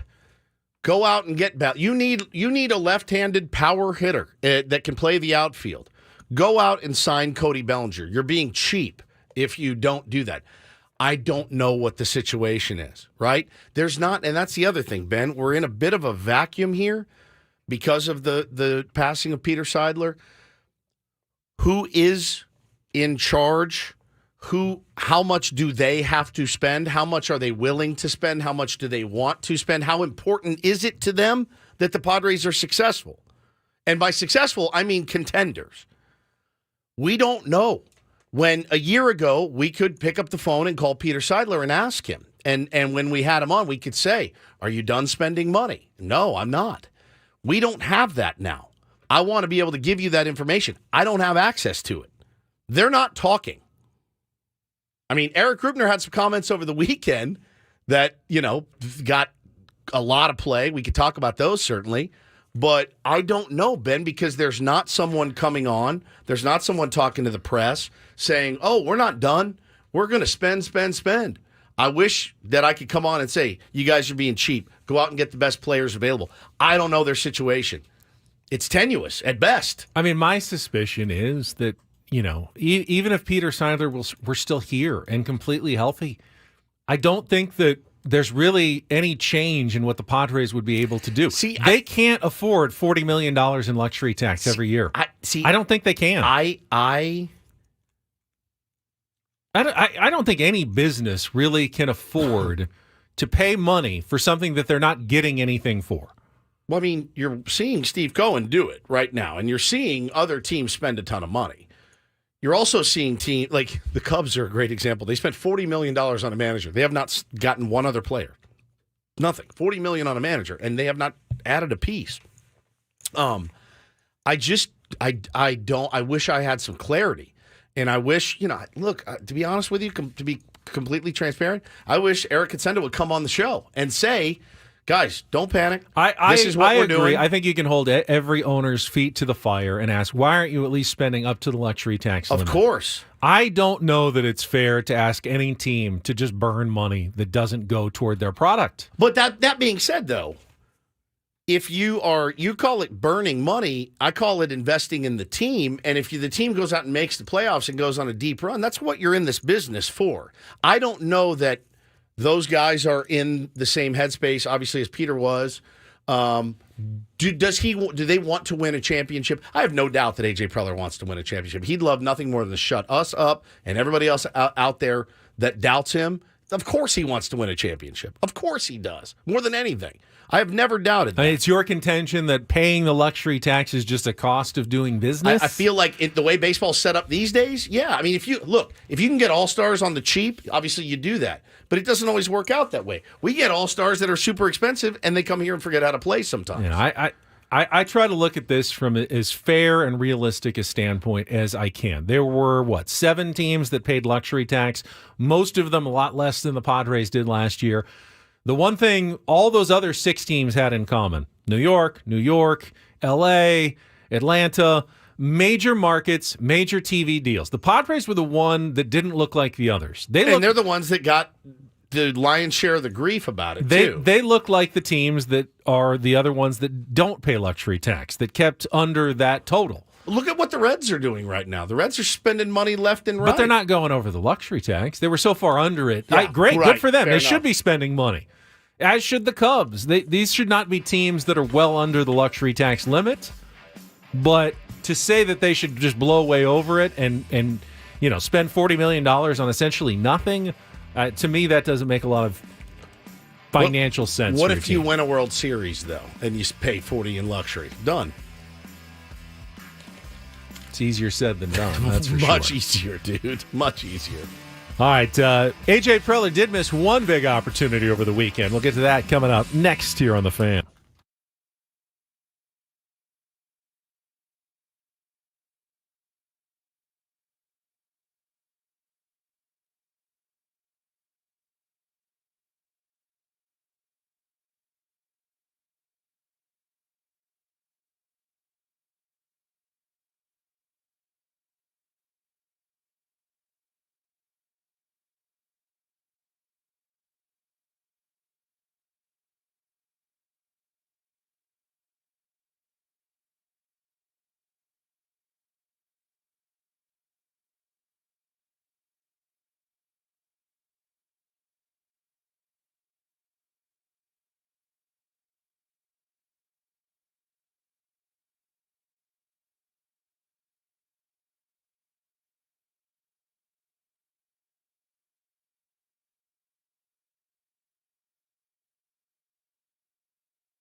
Well, we're halfway home on what's been a very interesting Tuesday, January 2nd, 2024. We are back. Looking forward to a fantastic year. And we're going to be here for you for as long as we can, certainly. I'm Woodsy. That's Paul Reindl. He's the executive producer. Good morning, Paulie. Good morning. Benjamin Higgins, your friendly neighborhood sports anchor, here as well. 2 hours in, I've already been called a Padres apologist. Yeah, so I got that. Got that check mark taken care of for 2024 early. I got called a drug addict because I take 10 milligrams of Adderall every morning. Is that a lot? No. I'm 235 pounds. I have ADD. It's doctor prescribed. I'm not buying it off the streets. It's garbage. It helps me focus. I have a severe lack of focus. Anybody in my life that knows me knows that. So, yeah, I checked off drug addict on the bingo card this morning as well. Paulie, anything for you? Check anything off? I got called a clown. Clown. Yeah, that's good. We should do an actual bingo board. That would be funny. Yeah. Like a real one in here, and then we just check it off. So, yeah, it's been a fun morning. Been a fun couple weeks, to be sure. One of the highlights, though, I have a lot of highlights. I actually did have there were parts of the vacation that were really quite lovely. A lot of family time. Some of that went really well. Some of that didn't. Got to take both kids were in camp. One was in swim camp. One was in baseball camp. But man, I think the highlight of my vacation, other than Christmas and being with my family, happened on Sunday morning at 9 a.m. at Encinitas Community Park. And when Ben teased going into break that A.J. Preller really missed a huge opportunity, he could have come out and watched the Tier 1 tryouts. And so we're doing Morning. We're doing a baseball team here, the Ben & Woods baseball team. There was some talent out there. And there was some talent out there. We're going to be playing in the MSBL up in North County. A lot of games in Escondido. So if you live in the area, we'll tweet out the schedule. You can come by and watch or call us drug addicts or clowns or shills or whatever you want. We will have bats in our hands, though. Just remember that. And we know how to use them. So some of them did. I just well, the ones we kept too. Listen. So we talked about it on the air, and I decided to, I said, man, I got 70 people that sent me 70 that said I'm in. And I went, oh God, this thing is now at a life of its own. And I don't know, you can't have a roster of 70 people. So I said, well, let's do a tryout. So I did, and we put one together. We had to move it at the last minute. The rain was threatening to keep us away. And when I tell you one of the highlights of my career was going out there Sunday morning, and I've gotten to do some cool stuff. This was up there. Had a table set out, had numbers laid out, had a sign-up sheet, and we had 50 guys roll through on a Sunday morning at 9 a.m. New Year's Eve, chilly, rainy, muddy field. These guys came out, and they tried out, and they busted their tails, and it was the coolest thing. And I looked around the field, and I went, oh, my God. So you want to talk about, like, the power of radio? It was right there. Right in front of my face. It's weird when you see it work. You don't even know. I was standing with the onlookers, a few of the Tier 1s who weren't trying out for the team, but came out just to watch the proceedings. And you obviously were out there. You were pitching, you were fielding, you were hitting, you were taking your notes. There were so many people who were just like, walking their dogs, walking by, going, "What's going on here? What's this? What's this?" Everyone's asking, like, we never see anything like this. What is going on this field right now? It was so cool, and I'll tell you, man. You want to talk about a gut wrenching afternoon on Sunday?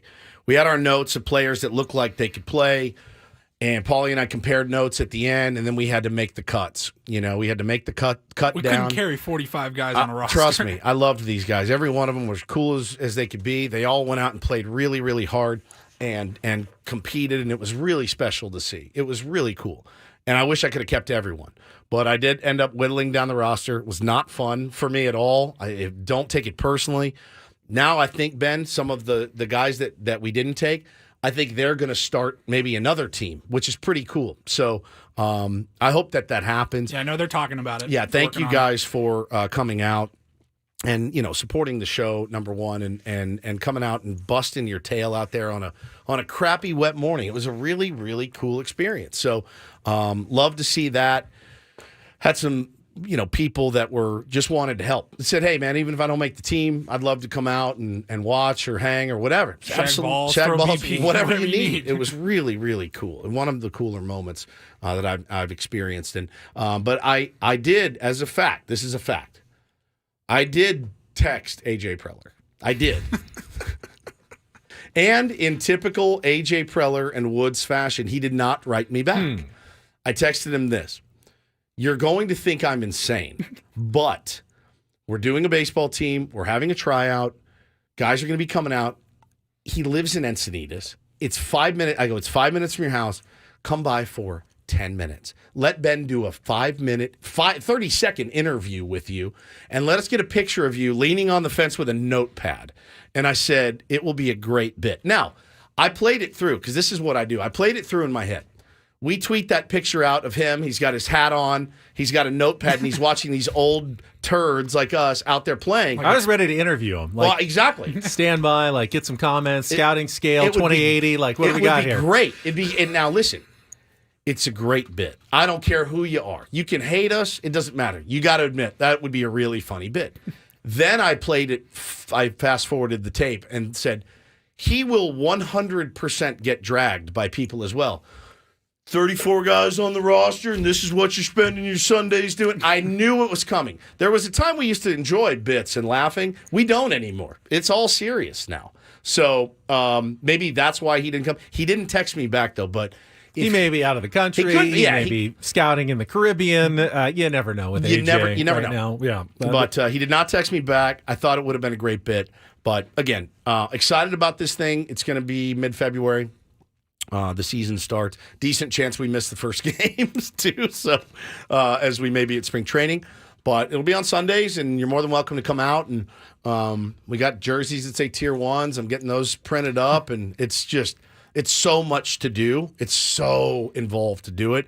But to have everybody come out, and nobody bitched at all, it was really cool. We got an exciting year planned for you, and obviously this is our very first day. But I can already tell you that 2 weeks from today, we will be broadcasting live from Peoria, Arizona. That's right.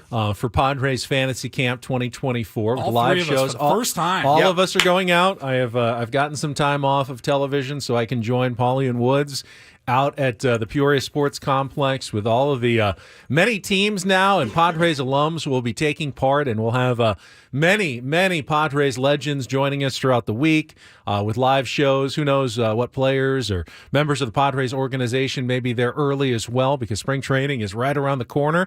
We'll be back out in Peoria, still finalizing the exact dates, but in February for the start of spring training as we get ready for another big season with the San Diego Padres. You've got your Tier 1 baseball team. I have already started work toward a Ben & Woods Open sometime, hopefully this summer, and we'll have details as we get a little more finalized on that. But a lot of good things coming up in 2024 that we're looking forward to. I got about three other ideas. that I haven't even run by you guys yet for some things that we can do this year, too. I would mention them now. Somebody else will hear it and then also do it, so I'm going to pass on that. But I will let you guys know. But there's some things I want to do this year, and I want to hang out with the listeners a lot more. That was so much fun on Sunday. Getting to just go out and play baseball. Go out and play baseball with the guys was a blast. It was a blast. I had so much fun, and I was really, really moved, and it was really fun and special. Well, we're looking forward to all of it, and just stay with us. We'll give you all the details as we kind of get everything lined up a little more locked down as the year goes on. But it should be an exciting 2024 here with Ben & Woods and at 97.3 The Fan. And I got an email a text this morning. A tweet this morning, and I wanted to bring it up because he asked me basically, he's like, Woodsy, here it is from Jordan. He says, Woodsy, help me stop the feeling of losing my love for baseball. Help me get it back. The landslide of MLB BS from over the years has seemingly climaxed with this offseason in my head. I can feel the disinterest setting in. It sucks. Peter, L.A., Major League Baseball, and no notable upgrades so far. I think that's a fairly common way to feel, the despair, right? And we don't know going into the season what it's going to look like. We won't really know until opening day what the roster looks like. So, yeah, you're obviously going to have some trepidation about that. Man, I don't know. When I think about the guys that I do get to watch play here, I'm still very excited about it. Yeah, I'm as nervous as the next person, and you don't want to go out, Ben, and have a worse season than you did last year. You just don't. You want to get that momentum in San Diego building because it really was. It was a wave, and it was coming. And last year was just such a disappointment. I think once you start seeing guys out at spring training again, once you start watch a spring training game, you'll be back. I think you will absolutely be back. I'll tell you one thing. I feel that way all the time around this time of year. This time of year. And you're like, oh, God. Ben just kind of set our show schedule for the next couple of months. Like, fantasy camp, we will have original Padres content for you then. And it'll be about 3 weeks after that we'll be back out there for spring training. Yeah, that's exactly right. And then it's on. And then it's on. I'll tell you one thing that got me fired up for Padres baseball during our break, and credit where credit is due. Kevin Acee from the UT went down to the Dominican Republic to talk to Fernando Tatis Jr. and his dad while he was playing the Winter League Baseball, and just the expectations that Fernando Tatis Jr. is setting for himself this coming season. He knows, as decent as 2023 was for Fernando Tatis Jr., he knows that wasn't his best.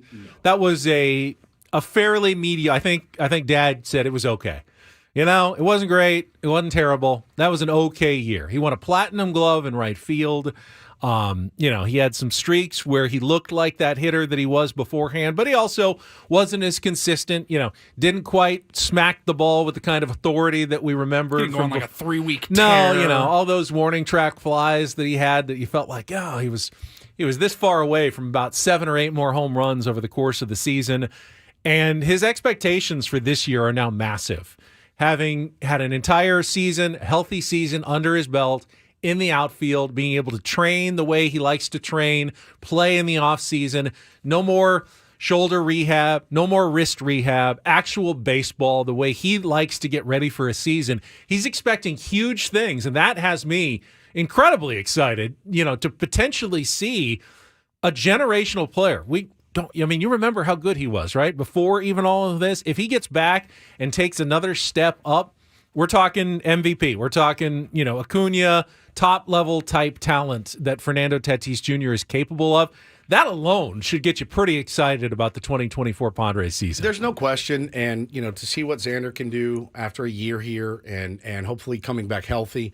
Manny, if he comes back healthy, it's still a very formidable lineup. And but yeah, they do need pieces. I think it's okay. To keep your expectations low. I really had high expectations last year, and it didn't work out. So I think I do think that the lower – it's like I always say at the beginning of the year, like I don't care that the power rankings have us top 3. I don't want to be top 3. Stay in the weeds, stay low, surprise some people. It's really fun. I mean, ask a D-backs fan how that felt this year. Ask an Orioles fan how that felt this year. Playing inspired baseball. They did not play inspired baseball last year. That's what I want to see. That's what gets me really excited. I don't think your expectations should be rock bottom, though, for 2024. When you look definitely not. When you look at things like FanGraphs projections, which are currently coming out right now, and you look at a Padres roster that doesn't even have, as we talked about, doesn't even have outfielders at the time. I think right now they're still projected top 8 in the National League. I mean, right there on the verge of a playoff spot before they've even put together an outfield. Complete roster, yeah. They could very well be projected by FanGraphs and other outlets as a playoff team coming up in 2024. I think we'd all be pretty happy if the Padres were a playoff team with a chance in October to face the Dodgers, the Braves, whoever, just like the Rangers did last year. Get that opportunity. No one's going to be unhappy with that if the Padres get back to the postseason. And they will have a shot at it this season. Mine are so low, though, that like I just said, they're so low in that all I want to do is see these guys literally have fun playing baseball again and playing hard. That's my baseline expectation this year. You guys get paid a lot of money to play a kid's game. Go play it and play it hard. Play with your hair on fire and let the chips fall where they may. I don't care. I want to see effort. I want to see joy. That's what I love to watch as a baseball. You want to be loose. Fan. They were so tight. So tight in 2023. All year. Let's see a loose team. Go in have some fun, man, and take it to teams. You guys, they have talent. So these aren't the days of even 10 years ago where you're like, oh boy, crossing my fingers that Hunter Renfroe is going to do something or Austin Hedges is going to hit higher than $180. No, there's some real talent on this team, and I just want to see those guys play ball again. Like go play hard baseball. Well, we said when the show began that we'd have some clarity for you at around 8:20. I just don't know if that's the case yet. I believe, we'll see. I believe our first guest of the year will be our boss, Adam Klug, who's going to come in and answer some questions. I got a thumbs up. Oh. All right, we got a thumbs up. Adam is going to join us. There has been obviously a lot of talk over the last couple of weeks since we've been gone about the goings-on here at 97.3 The Fan. We're going to try to set some records straight, answer some questions, and get some exciting news coming up as well here on 97.3 The Fan. Do not go away.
Are you waiting for me? Yeah, I mean, do you want me to introduce two people who were dragged through a lot of mud the last couple of weeks?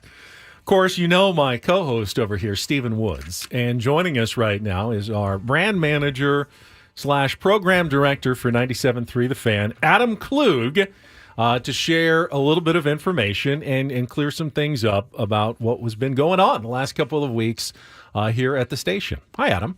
Hi, guys. Happy New Year. Let's turn on his microphone. Let's get his mic on. Yep. There we go. I thought you were talking. We did do this during Yeah, the we break. it still didn't work. Happy New Year to you Happy guys. New Year. Happy New Year to our audience as well. Happy New Year. A lot has been said. A lot has been written about what's going on here at 97.3 The Fan over the last 2 weeks, week and a half. But we have not said anything or made any announcements. And so I wanted to come in and share that we here at 97.3 The Fan have decided to make a programming change in our midday time slot. This is the first time this has come from us here at 97.3 The Fan. And I've got to say that this was an extremely difficult decision for me. It was difficult. It was excruciating. And when you bring in the human element, it compounds the decision. I have nothing but the utmost respect for John Quintera, both professionally and personally. And he has done a lot of really terrific things for us. And we here at 97.3 The Fan are very appreciative of all of his contributions here at 97.3 The Fan. And furthermore, I and we wish him all the best in all of his future endeavors. So don't have a single negative thing to say about John Quintera. We wish him the best. He'll always be part of the Fan family here at 97.3 The Fan. How did this thing spiral so out of control? So I'm not privy to the origins of how things led to what ultimately led to it spiraling out of control, but what was it? It was Thursday the 21st, yep. I believe, after the Christmas and holiday extravaganza, after all the shows except John Quintera's show had gone dark, and the Union Tribune put out an article saying that John had been fired, which was inaccurate at the time, and Hacksaw, who many people know, put out a tweet saying the same thing and dragging my name and our station through the mud. And quite frankly, a narrative was put out there that we had fired him right before Christmas. And as I said, nothing but respect for Coach professionally and personally. And I hope that we have a long-lasting relationship moving forward. But I do think that there are some misinformation out there that needs to be cleared up in terms of the station and myself. And the biggest narrative out there that is false, 100% baseless, was that we fired John Quintera right before Christmas. I had a meeting with Coach on October 12th. He was not fired on October 12th either. I informed him that we were planning on making a programming change in middays. I told him on October 12th for multiple reasons. The first was I wanted to honor him, and I wanted to give him the opportunity for us to put out a statement, for him to talk about it, and for us to have a farewell tour and to celebrate all of his accomplishments here at 97.3 The Fan through the end of the year. I wanted to give him that because I thought he deserved that and had earned that right with all the great work he had done. Furthermore, I told him I absolutely wanted him to remain a part of our station and offered him an opportunity to do live talk shows for us on Saturday and Sunday mornings, in addition to staying with us and when other opportunities arose. And I told him I really, really wanted him to accept that and be a part of our station. Now, you can't blame him for not Correct, that's his accepting that prerogative. at all. Like if this same convo happened with me, me personally would have said, "Oh, if you don't want me here, I'm out." And I think Adam's also smart enough to know that those last 8 weeks or whatever, with you knowing all of that information, wouldn't have gone well for Adam. Yeah, it's exactly right. So I from my perspective, when I saw the Hacksaw tweet, so I don't typically share private conversations that I have with people. I texted Coach that Thursday, and I said I always enjoyed working with you. I had a good relationship with Coach when we went to the ball game the last time. Me and my wife sat and talked with his wife the entire time. What do you know? What did you hear? Oh, you heard that? I heard the same thing. Like I've known Coach before we started working together here. how this narrative got spun that I had something to do with this was the one that was really the most troubling for me, taking a lot of shrapnel over the week. I texted Lee's tweet to Coach Quintera again, and I said, Coach, I really hope this isn't your perspective. I said, look, here's a quote. I really hate to think this is your perception. Hopefully it's not. You and I always got along, in my view. He said, what is this? I said, it's from Hacksaw. He says, I have zero idea about this. Keep me out of this. I have no problem with you at all. I said, cool. He said, enjoy the holidays. I certainly will. And that's where we left it. And I'll say this for the record, too. He has every right to be upset. Every right. But you have every right to make a change when you want to make a change. The other thing I wanted to say is this, the narrative that, I or we or whatever. You want me to put it into that? Well, go ahead. I mean, yeah, if you want to. Nobody here at the station, none of our talent, had any input whatsoever into the decision to make a change in middays, nor did they have any input into who would be replacing Coach in middays. And furthermore, the San Diego Padres had no say whatsoever into the decision to make a change in middays, nor did they have any say into who will be taking over in middays. Period. End of story. The decision was made here locally by myself and my boss, Michael Valenzuela, who supported the decision. Stephen Woods and his family have been dragged through the mud, and it was undeserved, and it was perpetuated by a guy in Hacksaw who, from everything I've gathered, has done plenty of backstabbing in his past and sent me a very nasty email, and he had the audacity to take a shot at the track records of who will be taking over in middays. And for someone with a track record of his own filled with nasty, vile, heinous, racist statements that he has made over the years, it takes cojones to take a shot at other people's track record. And that's what Hacksaw did. And, from my perspective, something I wanted to make sure that's out there. I got 14 years in this business. There are two that I have gone into a manager's office and vouched for. Two. One of them did not work out at all. The other one was Paul Reindl. And that's worked out beautifully. You were there when I went in there for an hour and said, if he goes, you guys are toast. I'm gonna destroy you. Right? That's it. Two people. Nobody else. Nobody that's starting on this station. Nobody that was at this station. Nobody that's ever coming to this station. I don't put my neck on the line for anybody. I'm 50-50 on that one. Paulie's paid off. The other one did not. Again, I could have probably posted my convo a week ago and it would have ended some of this garbage. I didn't, but I'm pretty upset by it, but at the end of the day, I have a great amount of respect for Coach and what he's done. And like I said, I mean, from the get-go, I was like, oh, I'd be pissed too. I'd be really pissed. I just want to add, Coach is a mentor of mine. I have known him for the entirety of the time I have been in this business. He helped me get into radio. He deserves nothing but congratulations on what has been an amazing radio career. I hope if he wants to continue it, he can at some point.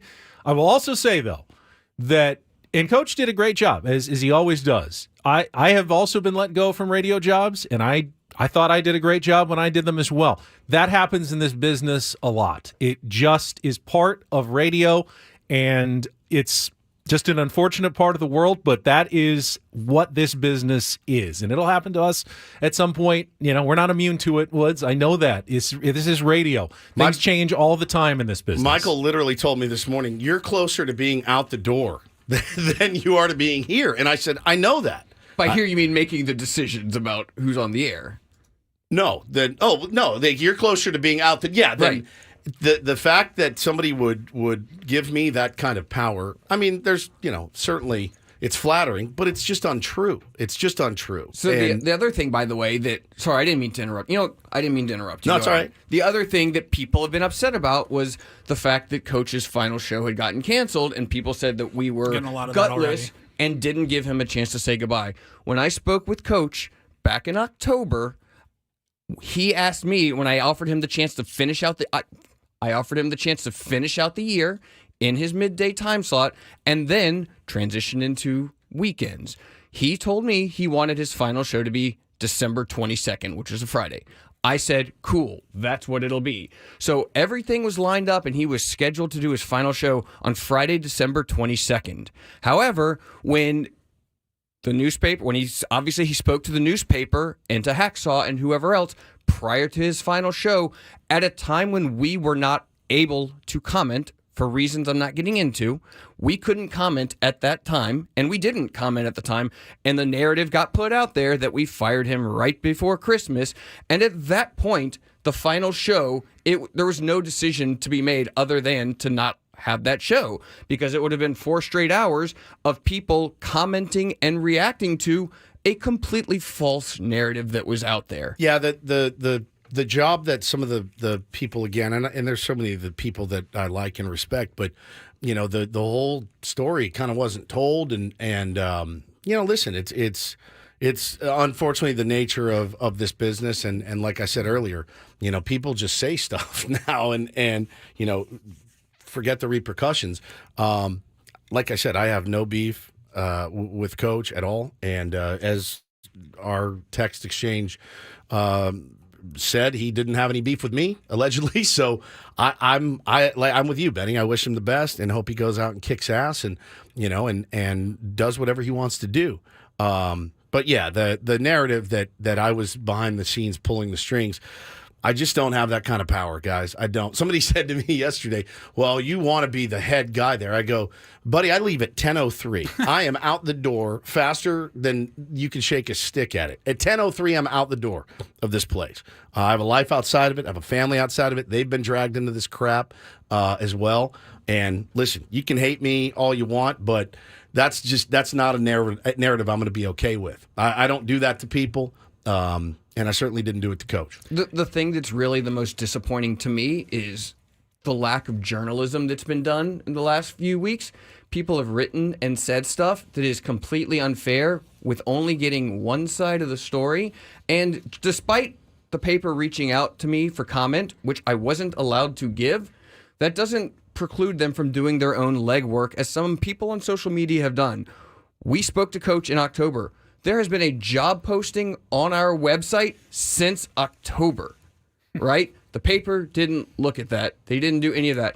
Everything was still up on our website as well because he was still an active employee.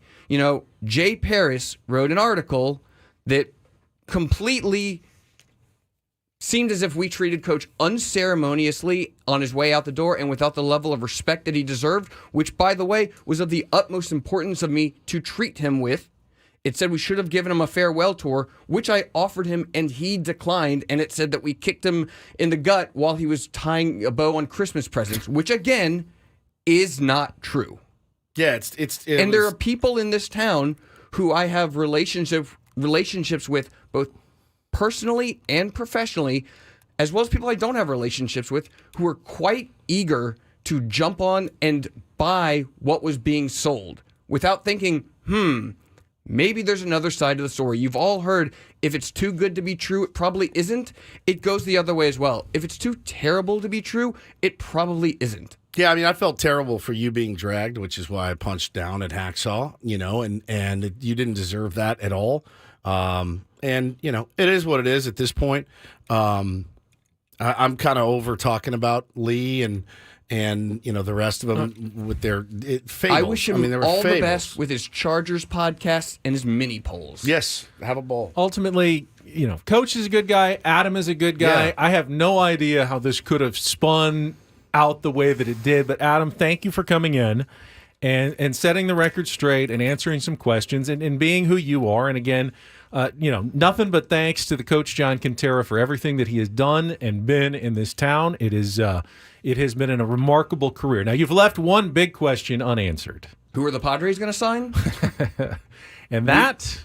We will have an announcement. We'll wait. In about an hour, because I know Woods is so into the long tease. I love the long tease. In about an hour, we will announce who will be taking over on Middays. That is coming up at 9:35 this morning. Stay tuned for that. We will come back with more Ben and Woods. We will react a little bit more. If you want to sound off as well, 833-288-0973 on San Diego's #1 sports station, 97.3 The Fan.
it.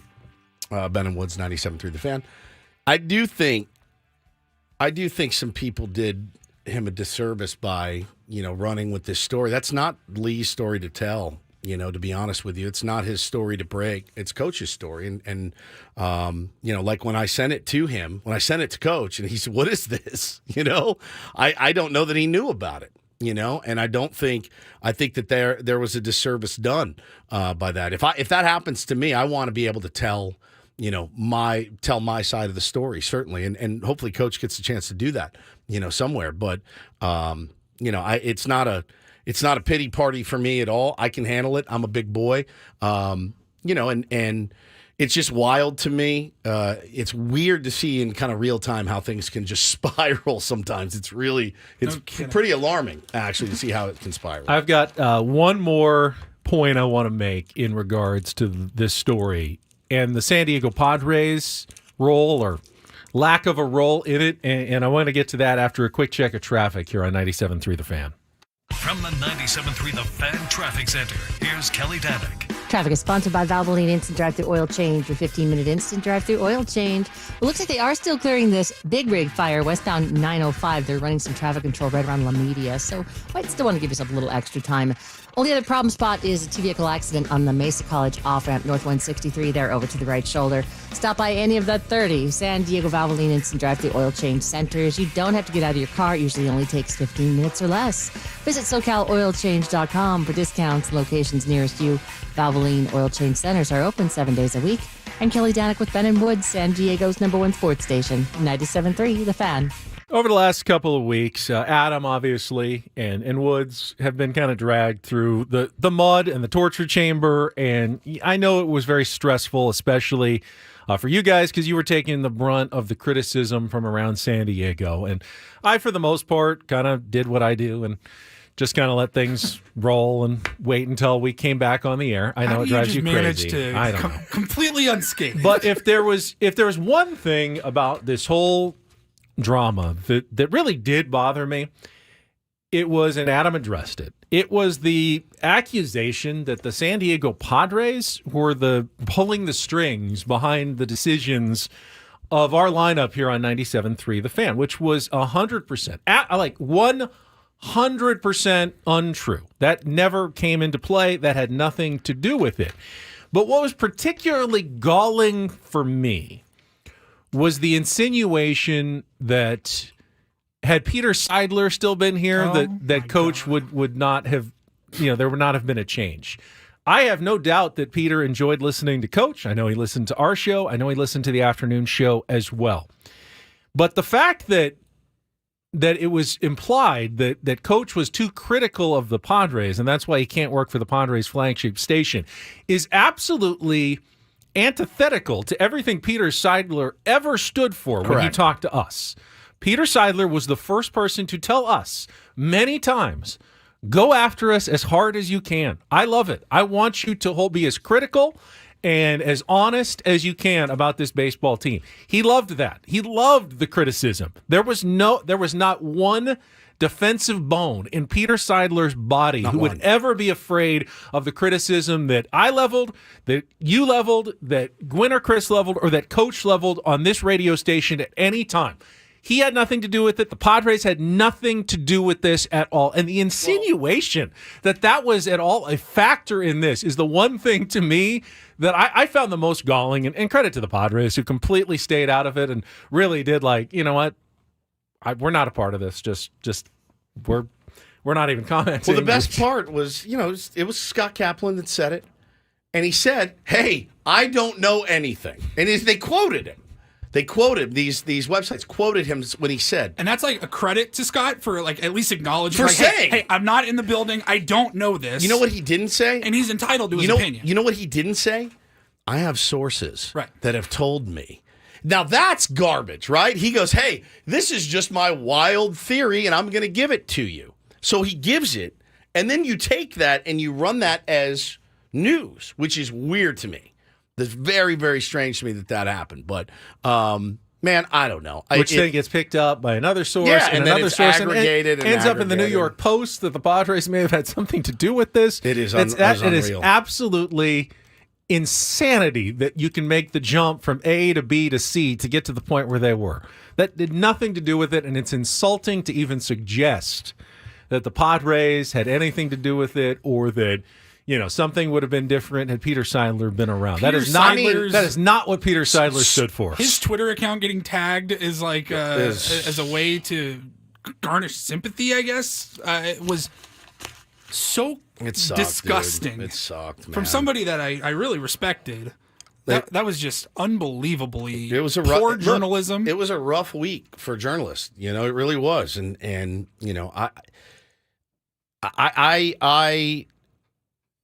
I'm tired of getting, the tweets about it. Listen, you can choose to believe what you want to. You're going to anyway. That's one thing I have learned in 14. Now, I don't have the market equity of some, one Paul Mahon, but I do have 14 years of market equity here. And I just, that to me was pretty unconscionable. That's the one that bothered me, obviously, the most. The Padres one I laughed at because Scott actually said, I have no idea what I'm talking about, but here's my theory. And then Which you're allowed to have a theory. Absolutely. You don't run with that, though. You don't run with it. And they put the quote in there that said, I have no sources. I know no one in the building. This is just what I think. What are we talking about? What are we talking Post, about? Awful announcing? It's just incredible to me. I run what your Aunt Judy says then. Right. Because she's got just as much of an idea as anyone else. It was really, really a fun vacation. Holy cow. So, anyway, onward and upward we go. Again, just to reiterate, I hope Coach lands on his feet. I hope he competes against us. I hope he gets a platform to do the thing that he loves to do the most. I love radio, and I love it so much. I can certainly, and as I said to Adam's face, he absolutely has a beef. Absolutely. He has a right to be upset. I would be very upset. We're doing very well, too. If we got fired today, I'd be really upset. I would be. But I think it's also important that the whole gist of the whole thing here. So, and people out there are not going to believe us. That's right. That's fine. I mean, it is what I'm not going to come to your house and force you to. You were able to see some of the ongoing comments from the same 9 burner accounts. You're like, what are we arguing about? Can't even argue. You're not going to change your mind. You think you know everything. Yeah. And that's where we're at. October 12th. Again, we will introduce the new Midday show. They're going to start on Thursday, I believe. Correct. Coming up in our 9 o'clock hour at 9:35. So we will have that for you coming up in just a little bit. Looking forward to that. And you know what? You may love the new show. You may like Coach's show better. You get to have your opinion out there as well. Still a free service, by the way. It is still free. Still on the house. No, you absolutely have the right to listen. Don't listen. It is totally up to you out there. You are the listener. You have the power to do that. You don't have to go to your phone, click subscriptions, unfollow, delete, whatever, cancel your. It's still going to be free. You can listen or not. I'm excited for them. Probably not how they imagined it shaking out as well. But listen, they're gonna have our support certainly, and we'll give them the welcome to 97.3 The Fan that we never got. So happy to do that coming up pretty soon. The one thing I will promise you is that we will continue to value your listenership. I know Coach valued your listenership. I know our new show will value your listenership as well. You are important to us out there as listeners, and we are simply trying to do the best job that we can to serve our audience and our radio community here in San Diego. And I know that that's what we're going to try to bring for you going forward here in 2024. And honestly, I'm really excited about it. What is I'm looking forward to it. By the way? Listenership? Listenership. Or listenership.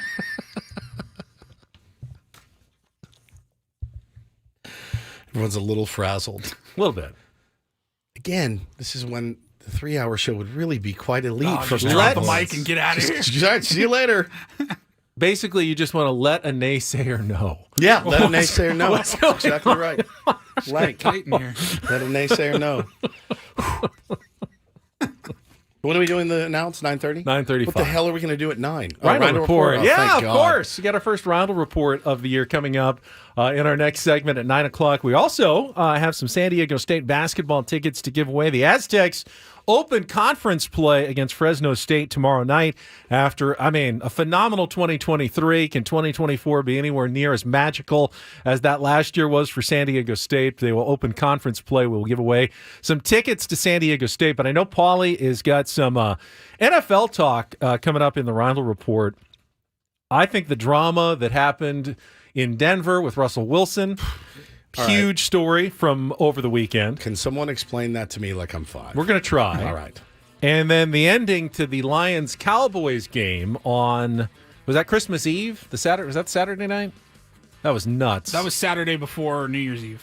That was 3 or 4 days ago. Yeah. That's right. Before New Year's Eve, the Saturday night game was absolutely insane for officiating. We'll tackle all of that coming up next. Final hour of Ben and Woods on San Diego's #1 sports station, 97.3 The Fan.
It only took 3 hours. First time that Woods has left us for the restroom right before the start of a segment. He loves to do that. Probably happened another 300 times this year, Paulie. That's okay.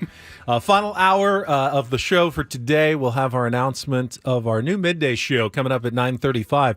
I can tell you that in today at 10 o'clock will be none other than Sammy Levitt, who is in the building. And we'll give you some Padres talk and get you caught up on what Sammy's been up to over the holidays. Good to see him in the building again. I know it's only been a week and a half. He was here for our Christmas and holiday extravaganza, but it's always nice to see Sam Levitt here back in 2024 with us. So he will join you today in the midday slot from 10 to noon hosting. Hello, Woods. How are you? Oh, hello. Yeah. 10 to noon? 10 to 2. 10 to Did 2. I say noon? Yeah, you said noon. Well, he will be on 10 to noon. And he then will. again from noon to 2 as well, leading into Gwen and Chris this afternoon. Let's get to some headlines, though. We got a lot of football to cover in today's Reindl Report. And get things started here with our today's edition of the Reindl Report. Now tuned into the greatest. Welcome to the Reindl Report with Paul Reindl. Hi, Paul. All right. 2 stories from the world of sports that we haven't gotten to yet. We'll start off in Major League Baseball. And 1 story that you didn't know you needed. Are you laughing, biatch? It's the Reindl Report Hey, Paul, how you doing? Okay, how are you? on 97.3 The Fan. Are you ready to bless the mood? I need some help, please. That was good. Can I get a oh yeah? Oh yeah. All right. All right. All right. How we doing, boys? Fantastic. Just Just fantastic. All right. Like a Corona commercial, Paul. Just relaxed on the beach. Just chilling. Well, why don't you just sit back and maybe Ben can explain the first story this morning. Got a couple of football notes that you teased earlier. I want to start with the Denver Broncos, the Russell Wilson drama, Sean Payton, all of that. It's been a weird season, really, since Russell Wilson got there, and since Sean Payton got there. And since Sean Payton got there, very just strange, weird. Him walking in and just dropping the hammer on the guys that were there before him, and just really, really gnarly stuff. So Denver got off to a really bad start. 1-5. They were on primetime every week and just getting bodied. And then they turned things around and they started winning some games, and they were in, position to make a push towards the playoffs. And then this past week, it got out that Russell Wilson would be benched.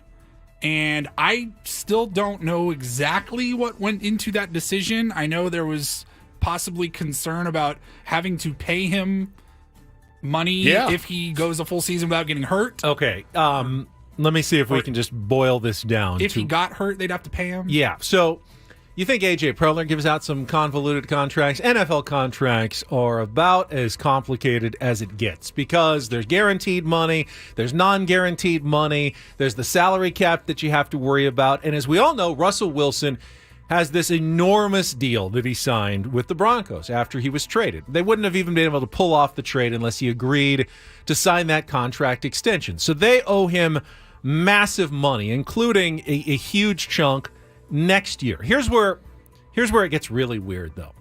Beyond next year, Russell Wilson's contract is not guaranteed for 2025 unless he got injured to the point where he was unable to pass a physical this coming offseason in March.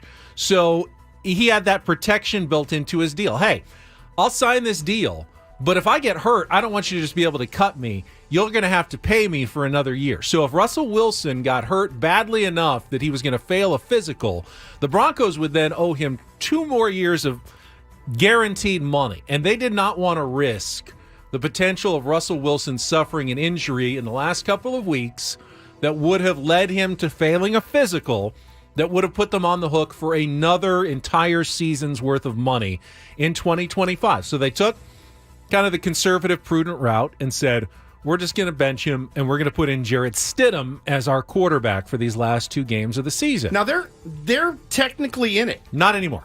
They were. Before that game. And they won. They won that game. So it wasn't really their fault. I mean, you can't really fault the Broncos at this point. Stidham beat the Chargers and they are 8-8. They've had honestly had a fairly decent season for where they were going into this year. Yeah. Sean Payton can't really be criticized too much for going 8-8 with that Denver Broncos team. Russell Wilson didn't have a great year. They fought their way to 8-8, and Stidham certainly didn't cost them the win because they beat the Chargers. But the other results led them to being eliminated anyway. They knew they had almost no chance to make the playoffs, even with 2 wins. So they figured, let's just not risk getting Russell Wilson hurt and getting us on the hook for 2 more years of salary. Right, and so now they can move him or cut him? They can. Do they still take a massive hit. They still owe him for next year. They can't get out of that. They would still have to, front load all of that cap money. It would be an insane hit, but it's at least possible. Had he gotten hurt, they really would have had an albatross around their necks for another 2 to 3 years of cap money. So now they can have some options maybe this offseason if they want to move him, trade him, do something that gets some of that money off their books. But they're not in a great spot either way because of that contract that he signed. Man. But that, it actually made sense for them to bench him in this situation. I hate that's a thing. Defending the rich owners. It's not, again, it's the salary cap. It's the rules of the game that they got to play with the rules just like everybody else. Apparently, it goes on more places than not. They gave Russell Wilson the opportunity. They said, "Hey, if you drop that injury provision, we can let you play. But if you can't, we're not going to let you play."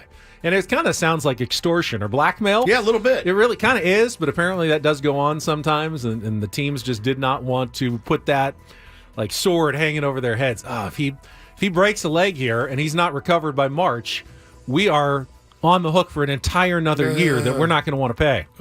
It's a rough part of the business. Tough business. Another rough part of the NFL business is officiating this year, and it's gotten so bad over the few weeks that I've been watching, and I wanted to highlight Saturday's game, or lowlight, I guess. Saturday night was a Monday Night Football broadcast. There was no Monday Night Football this week, so they moved it to Saturday night.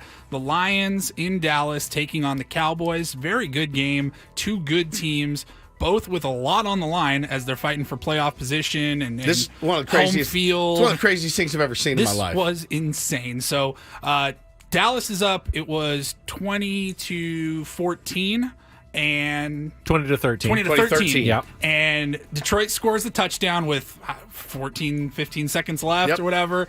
And the broadcasters even said, they're like, if you've watched the Lions at all this year, they're going. They're going for it. Yep. They are not kicking this field goal, tying it up, and taking their chances in OT. A lot of teams will do that on the road, especially 100%. In a hostile environment. It's Dan Campbell. Go for the win. So they go for the win, and they run a play which involved a lineman coming in as a tight end type reporting player. Reporting is eligible. You have to actually go over to the ref and give him kind of like the, hey, I'm reporting as eligible on this. Yep. And have to tell him and actually report in. Dan Campbell said after the game, he told the referees before the game. There's video. If this situation comes up, this is what we are going to do. And there's video of him going over and telling the ref. The ref kind of walks away from it, and then it looks like he informs Dallas of something. Well, they Jared run Goff rolls out, hits the guy wide open. Game's over. Game's over. The Lions win. Late flag. The referees say that the receiver was ineligible. He did not report. Video evidence shows 2 linemen walking over to the referees and explaining what you can only assume that, hey, we're reporting. There were people that have played in the NFL that said there is no other reason. Scenario in which a lineman would walk over to the ref. Brad Allen, the referee, claims that it was number 70 who reported and not number 68 who was the one that was going to be the eligible video says on the play. And he is stuck by that story, but it makes no sense whatsoever. When you're going into the game, if you're what's number 68's name who caught the pass again? When you're going into the game and they're about to run a play for you that you're an offensive lineman, Taylor Decker, right. And you're about to catch a pass, and I'm not allowed to catch a pass unless I report to this official. There's no way that you're going to go over there and get close to the official but not tell him that you're reporting. It makes no sense whatsoever. The official, Brad Allen, had called number 70 eligible a couple of times during the game on other plays, and he saw 70 was there, and maybe 70 went over there just to kind of confuse the Dallas Cowboys a little bit, but I guess he confused Brad Allen, who told the Cowboys 70 is eligible, not 68, and at that point he kind of tied his hands and said, I mean, you weren't the eligible guy. You're not supposed to touch the pass. I told the other team you weren't eligible, so they didn't really have to guard you. There's no really fair outcome. It really wouldn't have been fair to the Dallas Cowboys either to let that 2-point conversion stand, because you told them that guy is not allowed to catch a pass. Yeah. If the referee tells me 68 is not eligible, what do? You don't cover 68 in the end zone. They have told you this guy is not eligible to catch a pass. That was wild, dude. In that sense, it was completely unfair to the Lions, but it also would have been unfair to the Cowboys to have let the 2-point conversion stand. It was just an absolute mess created by a miscommunication, bad officiating, a mistake that was unfixable at that point. So after all of that, the Lions have to go for it again. They get backed up 5 yards. Why didn't they just kick? Then there was. Why didn't they just kick the extra point at that point? But then Dallas went offsides. Michael Parsons jumped offsides. So then there's another penalty, and at this point, it's now the third attempt. And I'm like, dude, you got to just kick the field goal at this point. Just kick Dan the field Campbell goal. got so in his mind that he had to go for it there. Yeah. If there was a mistake in coaching that was made, at some point you lick your wounds and go, let's play for overtime. I saw a really unfair tweet, though. I saw somebody tweet, hey, Dan Campbell's going to cost the Lions a playoff victory with his swashbuckling calls. You know what? He very well may. But the kind of head coach I want is a guy that's going to go out and try to win a football game for me, right? Look at Mike McCarthy. All he had to do was run up the clock. They threw 3 times. Yeah. He's the worst clock manager in the NFL. Him and Brandon Staley, but he's not working anymore. Those two need to go to like a class. Like, you have to do defensive driving when you get a ticket. They need to go to clock management school online, 4 hours. They're terrible at it. Now, you think the Detroit Lions are the team that got screwed the most by this call. It's not really the case. Who?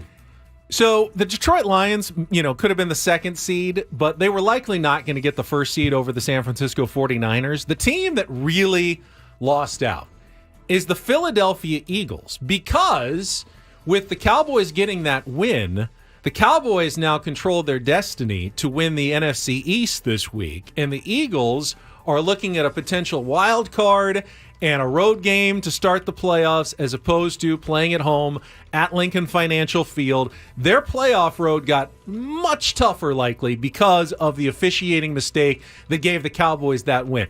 Cowboys were going to make the playoffs anyway. The Lions already won their division. They were going to be there. The Eagles, though, all of a sudden look like they're in real trouble going into January because a lot to do with that officiating mistake in Dallas. That's unreal. It's unreal. It was just wild. That was such a wild ending. I did not. I mean, what was the line on that game? Oh, I don't know.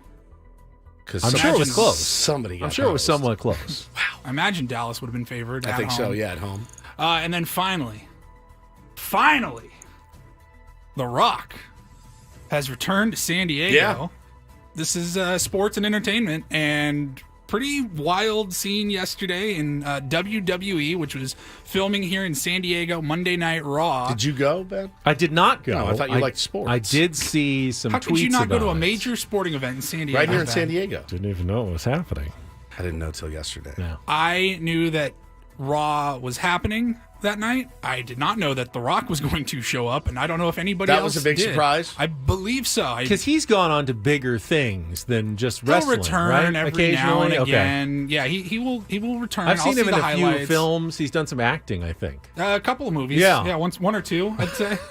But yesterday here in San Diego, some guy that I had no idea was in the ring and doing his monologue and riling up the crowd, and then you just heard, "If you smell," and the place, Pechanga Arena, went nuts. And honestly, I watched the video this morning that was going around of The Rock's return, and I will have to say, looked pretty awesome. Looked pretty freaking cool, and it happened right here in San Diego. I have so many friends that are still so into wrestling, and I was very happy for them last night because a couple of them were in the house, and they lost their minds. And the other friends were like, I'm so jealous. Yeah, I had someone try to explain it to me. Apparently, he said something about going back to the head of the table, which was, I guess, a reference to Roman Reigns, who kind of took over his role as like the heel of wrestling. I used to watch wrestling as a kid and as a teenager, and I know that WrestleMania is coming up April, I think it usually is. So January, start off the new year with The Rock coming back and calling out Roman Reigns. It definitely looks like they could be setting something up in the storyline, but very cool moment here in San Diego for sure. I told Paul to get The Rock to come by the studio this morning since he was already in San Diego. Has not gotten back to you yet? I thought you were serious for a minute last night. He's like, just book The Rock. And I go, well, that might be a tough get. Ben's like, well, just put in a call. And he's right here. Paul said, well, I know Dancilio knows him. I can get his number from him. They're friends. From the U. From the U. Yeah. I think they played together. Claim to fame. I mean, The Rock sitting in studio this morning would be really cool. Yeah, quite intimidating. He's a very handsome dude. One of the biggest stars on the planet. Yeah. That would be, I would say that'd be pretty cool. Excellent. Excellent work, Paulie. Hey, thanks. All right, we're going to give away a pair of Aztecs basketball tickets when we come back. Phenomenal win to wrap up 2023 on Friday night. But the pressure now on because the Mountain West is looking absolutely stacked right now. It's not just San Diego State. They've got some competition this year. Should be intense. We'll give away a pair of tickets when we come back with Ben and Woods after a check of traffic here on 97.3 The Fan.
Well, time moves fast. I saw yesterday that Yuki Matsui, the new Padres relief pitcher who was signed during our holiday break, we're number one, taking it right over from Trent Grisham. Yeah, I saw that online. I mean, I don't know if it's accurate or not, but someone got word that he'll be the new number one for the San Diego Padres now that Trent Grisham has moved on to the New York Yankees. How do we feel about pitchers and number one? Do a lot of pitchers wear single-digit? Not that many. I don't think so. Name another pitcher with a single-digit number. I'm like racking my brain right now. Single-digit number. Single-digit pitchers. And he's This Google says 3 active players wear 0. Okay, that counts. Stroman, Ottavino. Luis Patino wore number 1 in 2022 for the Rays. He's back too. He is back too. But I guess he won't get number 1. We didn't mention that, did we? No, they claimed him off of waivers. Former Padres prospect. Just never really kind of figured it out on the big league level with the Rays and then the White Sox. And of course, people in the chat, very quick. Number hopefully 4. Yeah, there we go. Snell. Out of sight, out of mind, I guess. Totally forgot.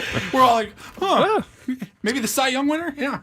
I kind of like it because the last letter of both of his names, at least in English, is an I. Yeah. Yuki, Matsui. So one. I don't know. Could be 1, could be 11. What is the correlation of I, 1? Well, the I is like a 1. And wouldn't it be 2? I guess it could be a 2 too. I don't know. Maybe that's what he wore in Japan. I really haven't followed his career that closely. Didn't know the Padres were going to be interested. Was Timmy Hill a single-digit guy? What the hell was I'm so bad. I'm so bad at numbers. I am too. Tim Hill was number 25. 25. Yeah. 25, obviously. Wasn't he? Or is that what he's wearing with the White Sox? Well, we lost Timmy Hill. Timmy Hill is now a Chicago White Sox. He was signed over the break. So, yeah, there it is. And the Padres got Luis Patino. Now, he needs a lot of work. He's not the top prospect that they once gave up in the trade for hopefully number 4, Blake Snell. But, if he, finds his comfort level and maybe is someone who can contribute for the Padres coming up this year, but not counting on Luis Patino for big things here for the Padres in 2024. But he is on that 40-man roster. He was claimed off of waivers from the Chicago White Sox during our break. I mentioned the Aztecs with the big win over Gonzaga. Not in the top 25, and I did my whole rant about that early in the show today. How they could be behind Gonzaga in the rankings is inexcusable. Just shows you that at least a majority of AP voters aren't really paying attention to what's going on in college basketball, so why even do it? Joe Lunardi has the Aztecs as a 6 seed in his new bracketology this morning. Gonzaga is a 9 seed, so at least Joe kind of understands that San Diego State and their resume is ahead of Gonzaga by a considerable margin at this point. But what's interesting, Woods, is that right now Joe has 5 Mountain West teams in his bracket for the NCAA tournament.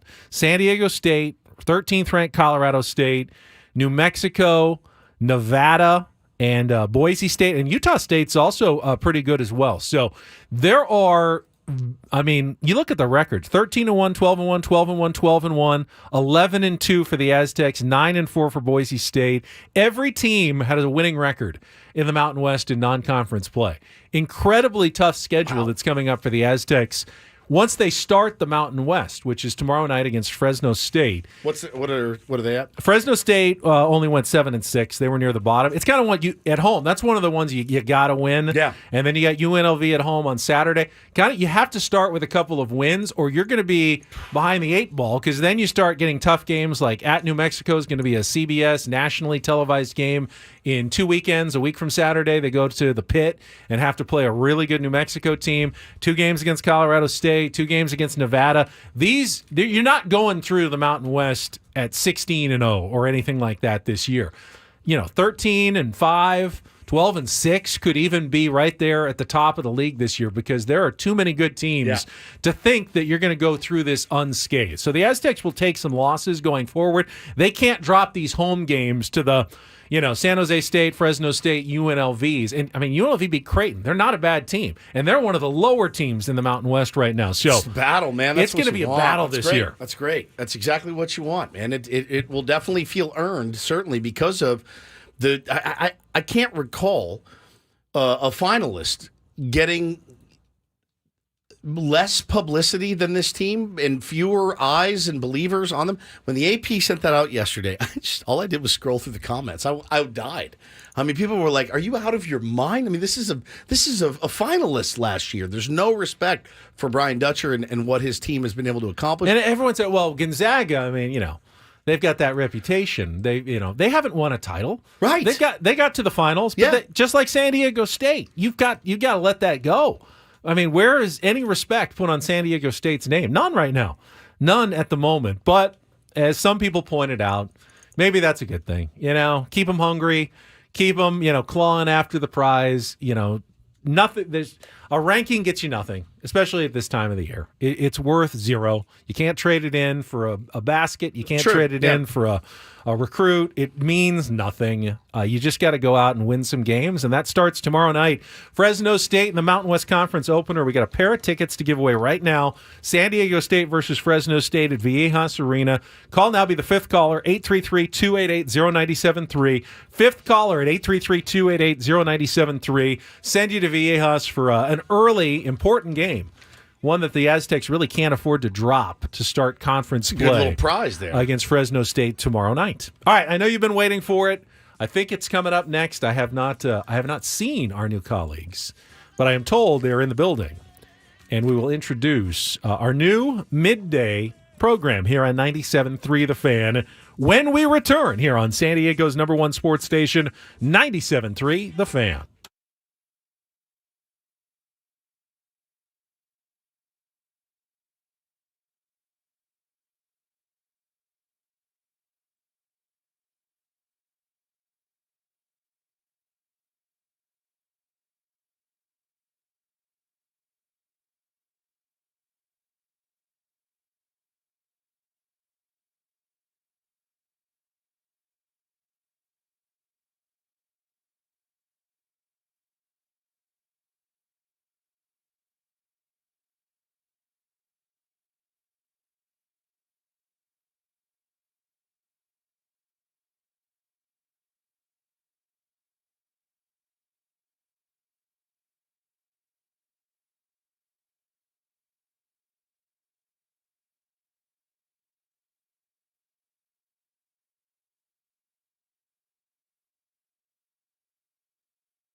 I think the first show of the year has gone pretty well, Woods. If that's your definition of well, then this is going to be a long, long, long year, buddy.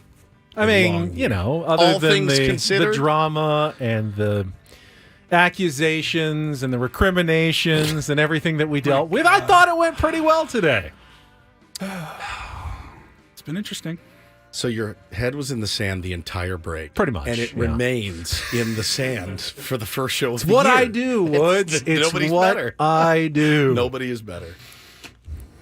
All right, let's turn to a more positive topic. I know everybody's been excited about the announcement of this coming up. We will introduce our new midday show here at 97.3 The Fan right after this check of traffic on 97.3 The Fan. From the 97.3 The Fan Traffic Center, here's Kelly Danick. Guys, we started off so well on our roads, but now it looks like everybody might have overslept and getting on the roads at the same time and just not paying attention. We've got numerous crashes here. One in the clearing stage on southbound 15 with the eastbound 8 connector. It's over to the right shoulder. Accident on westbound 8 right around 2nd Street. Couple vehicles involved. Near the border, southbound 5 past Camino de la Plaza. There's a collision, not showing if lanes are blocked. Also traveling on the South 5 coastline right before Carmel Mountain Road. There is a collision over to the right shoulder. A couple vehicles involved. Westbound side of the 78, just before El Camino Real, we have reports of a stalled car that's been moved over to the right shoulder. I'm Kelly Danick with Ben and Woods, San Diego's #1 sports station, 97.3 The Fan. I guess my job is to give a formal, big introduction of the two people who are joining us in studio right now. But I think you already know who they are. I would love the worst kept secret in radio to welcome. Well, not just that, but you know them from San Diego. You know them from years here in this market, covering the San Diego Padres and other local teams like the San Diego Sockers. It is my pleasure to welcome our new 10 to 2 midday show on 97.3 The Fan. Annie and Elston, Annie Halbron, Craig Elston. Hello, both of you, and welcome. Good surprise indeed. Just in case anyone didn't hear. Right. Here we are. How are you guys? I don't even know how we got here. I was thinking this morning. Well, didn't you hear? It feels like a crazy little dream sequence or something like that. Like where all of a sudden you're just driving into work one day and you're like, hey, here I am. Here I am at 97.3 The Fan. Listen, first of all, welcome to the station, to the squad. It's great to have you guys here. How's the last couple of weeks been for you guys? It's always hard because when you know that you're going somewhere, this happened to us, it starts to leak, people start to talk, and you start to get a little panicked about it. And that being said, you're here now, and how have the last couple of weeks been? A little bit nerve-wracking? I mean, I'm so excited that we've reached this day and this moment in time because the shackles are off now, and we can all talk about it. Annie and Elston, starting on Thursday, 10 till 2, and then every day moving on through. And it's been about a month of knowing what's coming and not being able to tell anybody and being told don't tell anybody, and then it's kind of like, well, who can I tell and who can't I tell other than my wife, like who can even know? And then somebody leaks it and it's like, okay, well, now what am I supposed to do? Because you still can't say anything publicly, but now it's kind of like, well, DMs and texts and whatnot. So it's been wild. It's kind of sucked to have to keep it under wraps for so long. But always does. Yeah, but you understand all the reasons why. So, in the end, it's done. All of the what's happening, it's done. Show's here, starts Thursday, can't wait. Let's go. I think what's exciting for me is that both of your credentials in San Diego are beyond reproach here. I mean, Craig and I hosted Padres pregame shows, 2000 to 2003, and he has been following this team, the Padres, ever since. Of course, the San Diego Sockers, San Diego Gulls. I mean, he's been a broadcaster in this town forever. And, of course, Annie has been an absolute favorite on Padres broadcast for years. Her features in the UT on players, her interviews, her feature, they've just been absolutely phenomenal. Some of the best content that we have had in San Diego, especially baseball coverage. So both of you come into this with your just like running because you know exactly what we do here, and I'm expecting just exciting, great things going forward. I mean, it's awesome to be here. Luckily, there was no drama involved in getting here. Right. So that was seamless, and it was just seamless.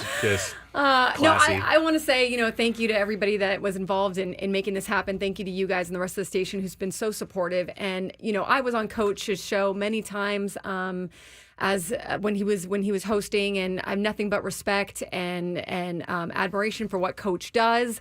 I know how hard this industry can be. It's an industry that a lot of times just, for whatever reason, all of us in this room can talk about. We've been on, you've been the bug and you've been the windshield in this industry. That's for sure. And so you stick around long enough, and that's how it goes. But I just want to give him a big thank you, because I know. For all the years that he's hosted here, what a great job he's done, and full support he has from me, going forward in whatever venture he does next. No doubt. It's so wild. I never thought I'd be back in radio.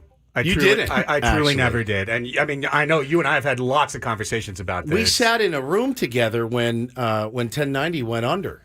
And we were sitting, I think, right next to each other when we had that kind of final meeting.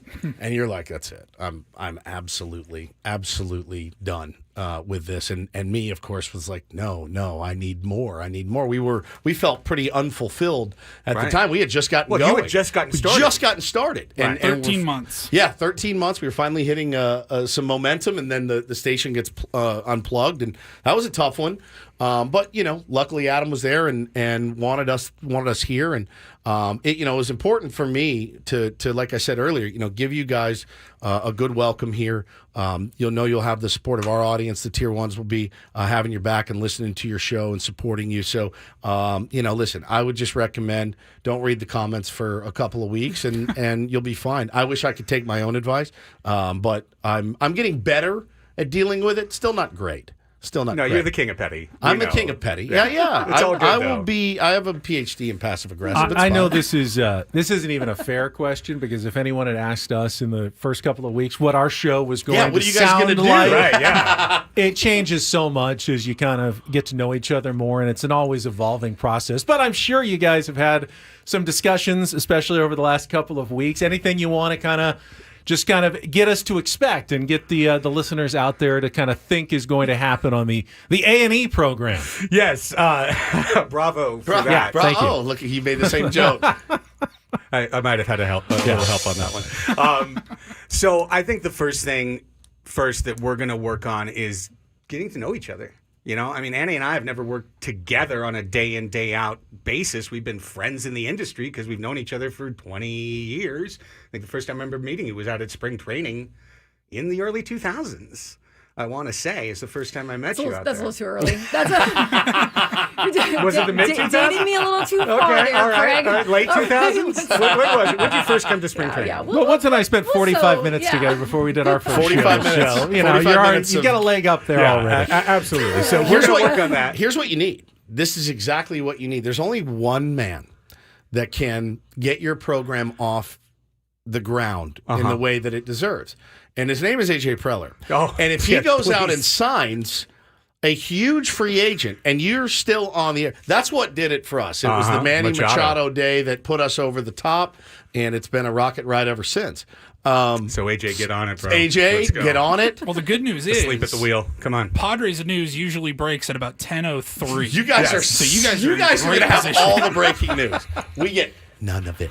None of it. Well, we got Soto since the Manny news. Well, Soto, that's it. That was a big one. That was a good one. It's a big one. Yeah, I mean, certainly we're going to be a place to talk Padres and to have a lot of fun talking baseball. I mean, I think you guys know how much I love the sport, 100%. How much I love talking about the sport, how much I love getting into the weeds on the sport. And I think passionate baseball talk is something you can 100% expect to hear from our show. And then from that, it's going to be an evolving process of the two of us figuring out one another, figuring out how to put a show that every day is a place where you know your friends are hanging out and you can come back, check out what your friends are doing, and have some laughs along the way. Friends, funny, fun. That's it. It's a secret right there. Yeah, I think that everything that Craig said really is kind of the track that we're on. And then, I think we always want to be informational. We want to be accurate. We want to be all of those things. But you want to be entertaining. You want to be fun. You want to be someone that, people come back to and kind of get away from your, whatever's going on at work or whatever's going on with the family or whatnot. So you're absolutely going to get your news with us. And I think hopefully you're also going to get some laughs and you're just going to get some real life stuff that's going on and probably things that you can relate to and that you guys get right here on this show as well. Yeah, for sure. It's listen, to have fun with it because it's a 4-hour canvas and you have a boss here that will, it's pretty obvious, will let you do what you want as far as on-air content goes. I mean, he doesn't stick his beak in very, very much at all, if ever, to be honest. So explore the space. You guys can have some fun in here. It's such a pleasure to have you both here. I know it's gonna be great. I will also add, for anyone out there who believed the ridiculous narrative that a change was made because too critical of the Padres, neither of you have ever held back on anything about the San Diego Padres. So yes, you'd be the last people to bring in if we were trying to go easy on the San Diego Padres right now. Craig Elston, noted cheerleader, by the way. Yeah. I mean, because that's it. I was if like, you want someone who's in your pocket. Oh my God. Well, it's gonna be fun, man. We get to, You're going to make us look like the apologists, I think, every day, unfortunately. That's good for you. We're already accused of being, And congratulations to you guys. I mean, you guys have been killing it. And, Thank you. I mean, it's you guys, as well as the afternoon show with Gwen and Chris. I mean, Scraby, you guys just been doing a great job. So people are asking in the chat, who is going to produce your show? That's going to be Braden. Braden is going to be our producer. He's on board. We've talked, got to meet with him. First time I got to meet Braden. Sure. Last week. Actually fascinated because where he is, and I remember when I met Ben at the beginning of his career and where I was when I was in my late 20s, and honestly, he's accomplished so much. 100%. Announcing for University of San Diego and actually coaching on the high school level. So we'll have the coach Braden Suprenant as our producer. And we're really excited about it. It's going to be an evolving process. We're figuring out the bits. We're figuring out the segments and whatnot. And that'll happen, and then it'll change. Well, it's like anything. It's gonna suck for a while. It always does, and until you get your sea legs. And our show was terrible when we started. Terrible. And it just takes a little bit of time. It's gonna be wonderly awkward. It's gonna be wonderfully awkward. I can't either. I can't think about like the first few weeks when I'm coming in breaking down Old Dominion basketball. You know what I mean? Because I thought that's what I was supposed to do, right. And screaming at my wife, like, "Leave me alone! Leave me alone! I have to watch this game. I have to watch this game." And then you'll find your groove. You'll find your zone. You'll find what works for you. You're not going to have from us too. Like it's. I'm telling you now, it will be refreshing. Craig, you were in the business for a long time. It can get pretty competitive, even in your own station. It was really that way at our last station. This station hasn't really been that way. No, our last station was gnarly, like guests and whatnot. Like you're not going to get that from us. We're here to support. We're here to build and grow. We've tried to lift all tides since we've been here, or lift all boats since we've been here. I think we've done a good job of it, and we'll continue to do that. What are a couple of things you think they need to know about working here at Odyssey at 97.3 The Fan? Yeah. Adam he's the best. He'll pop in a lot. And he wants to talk sports. Start working on your Adam impression now. Hey guys. Hey Annie. Hey Annie.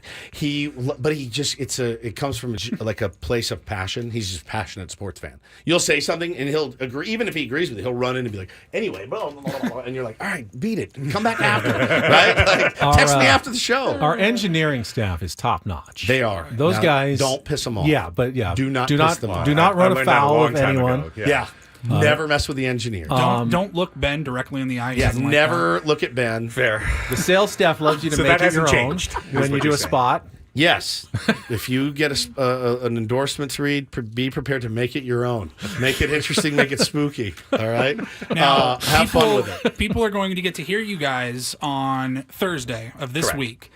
Will they get to see you guys on Thursday of this week? Indeed they will, Paul. Wow. Annie and Elston will be live streamed on YouTube every day. Nice.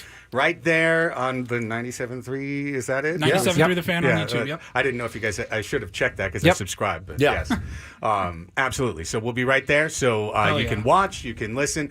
Quite often with you guys, I'll put the show on YouTube on my phone. Yeah. Like when I'm walking the dog or whatnot, because the quality is just so good. It's better than the app. I didn't say that. No, it's better. You didn't say it. I didn't say it. I certainly didn't. I didn't hear it. And I'm really excited for the content throughout baseball season because you guys both kill it. You've always killed it. So I'm just incredibly excited about what we're going to have on all of our social channels and everywhere, not just your 10 to 2, but, this is a 24/7 kind of job now. So we are very excited to have you both. Thank you, guys. We're excited to get after it. Welcome to the Thanks squad. for having us. Thursday, we'll start grinding. Oh, be in my here for God. a crossover or something. Like, do you want to do crossovers? Oh, yeah. We need to get that. Yeah. I didn't want to throw you on the spot, but yeah. Yes, we would. Figured. I mean, you're losing one of your single most reliable, successful Friday segments. Crossing streams. True. So at the very least, you could get 5 successful segments a week of crossover. You just made our show like 3.5 hours, so I'm definitely I'm super duper happy that you're here. Oh, Annie, I just made our show 4.5 Yeah, you hours. guys made our show 4.5. Yeah, you guys can decide. You'll maybe do with Gwen and Chris, Right, there so you go. it all comes It'll out in the balance wash. out. It'll balance out in the wash. I'm excited to have you. Yeah, and we will be crossing over. Or maybe we could just call it crossing streams. We could. Crossing It's over a little streams. bit gross. I mean, if you think about it, Yeah, it sounds. We come up with something else. Yeah, maybe we do that. Well, we'll let you guys go continue the whatever building introductions and meetings that you have to go through, but we are so looking forward to Thursday, and welcome to the family. Thank you, guys. It's Thanks, our pleasure. and excited to get to know the listeners as well. To get, They're awesome. All their of them. trust as well. 100% of the time. They're great. Annie and Elston, everybody, our new midday show here on 97.3 The Fan. Congratulations, gang. And they will start Thursday morning. Correct. For the next couple of days. I know Sammy's going to come in next, though, with us here after 10 o'clock. Yeah. Not with us. We're out of here. Well, after us. After with us, the station. No, not with us. But not us personally. Correct. We've got like production and stuff that we have to get working on after the show today. So let's see. We've got, what do we have this week? This is, obviously, we talked about the Aztecs game tomorrow. I got like Fresno 1,000 State. stories I didn't get to today. Got a college football championship game coming up on Monday. We got a whole bunch of NFL playoff scenarios this week. It should be an exciting last week of the season We as got they get something into it. personally that we're all doing tomorrow night that the listeners may not care about us just gloating. Which and means we're going to tell them bragging, anyway. But we will definitely tell you about that. We got a little road trip after the show. tomorrow. Yep. So Thursday's foreplay should be pretty fun. We'll have some stories to talk about. And, of course, we'll keep an eye out on any moves that the Padres have to be making here in the next couple of weeks. There's just you can't stand pat on this hand. I mean, it's like you're playing poker and you've only got 4 cards at this point. You have to draw because you don't have a full hand to put out on the field right now. The Padres will have to make some moves coming up, even before spring training starts, to fill out their 40-man roster. There are things that need to be done, whether it's free agents, trades. They're coming. We just don't know exactly when, but I'm glad that we're back now, and when it happens, we'll have 24-hour coverage for you, ready to go at a moment's notice when the Padres do make these moves in the offseason. Yeah, it's Annie and Elston is the name of the show, and it's going to start on Thursday at 10 a.m. So you guys have to you got to create a show page now. You got to get all the Twitter. You're right. Do the whole thing. The whole thing. Braden. Yeah. Or you can be like me and not even know the password. He still doesn't know the password. somebody could call him somebody could say anything to him and he would have no idea. He doesn't even know the password. Don't be like Ben. Be better than Ben. All right? Don't do this. Don't do this. Don't be like Ben. Do you guys have like bid ideas and stuff? Come on, man. Yeah. It's 9:55. I can't wait. I can't wait. I sent you both some thing that I got. Did you read it? I love that. That's great. Okay, good. Randy Lane. Some tips. Yeah. Nice. And for anyone who's skeptical, they're going to let a naysayer know what a good show it's going to be coming on. Yes, we will. Terrifying. All right, that is it for us. Scares me every time. And for Craig and Annie, for producer, for executive producer and imaging director Paul Reindl, for Stephen Woods, I'm Ben Higgins. Have a great rest of your Tuesday from all of us here at San Diego's #1 sports station, 97.3 The Fan.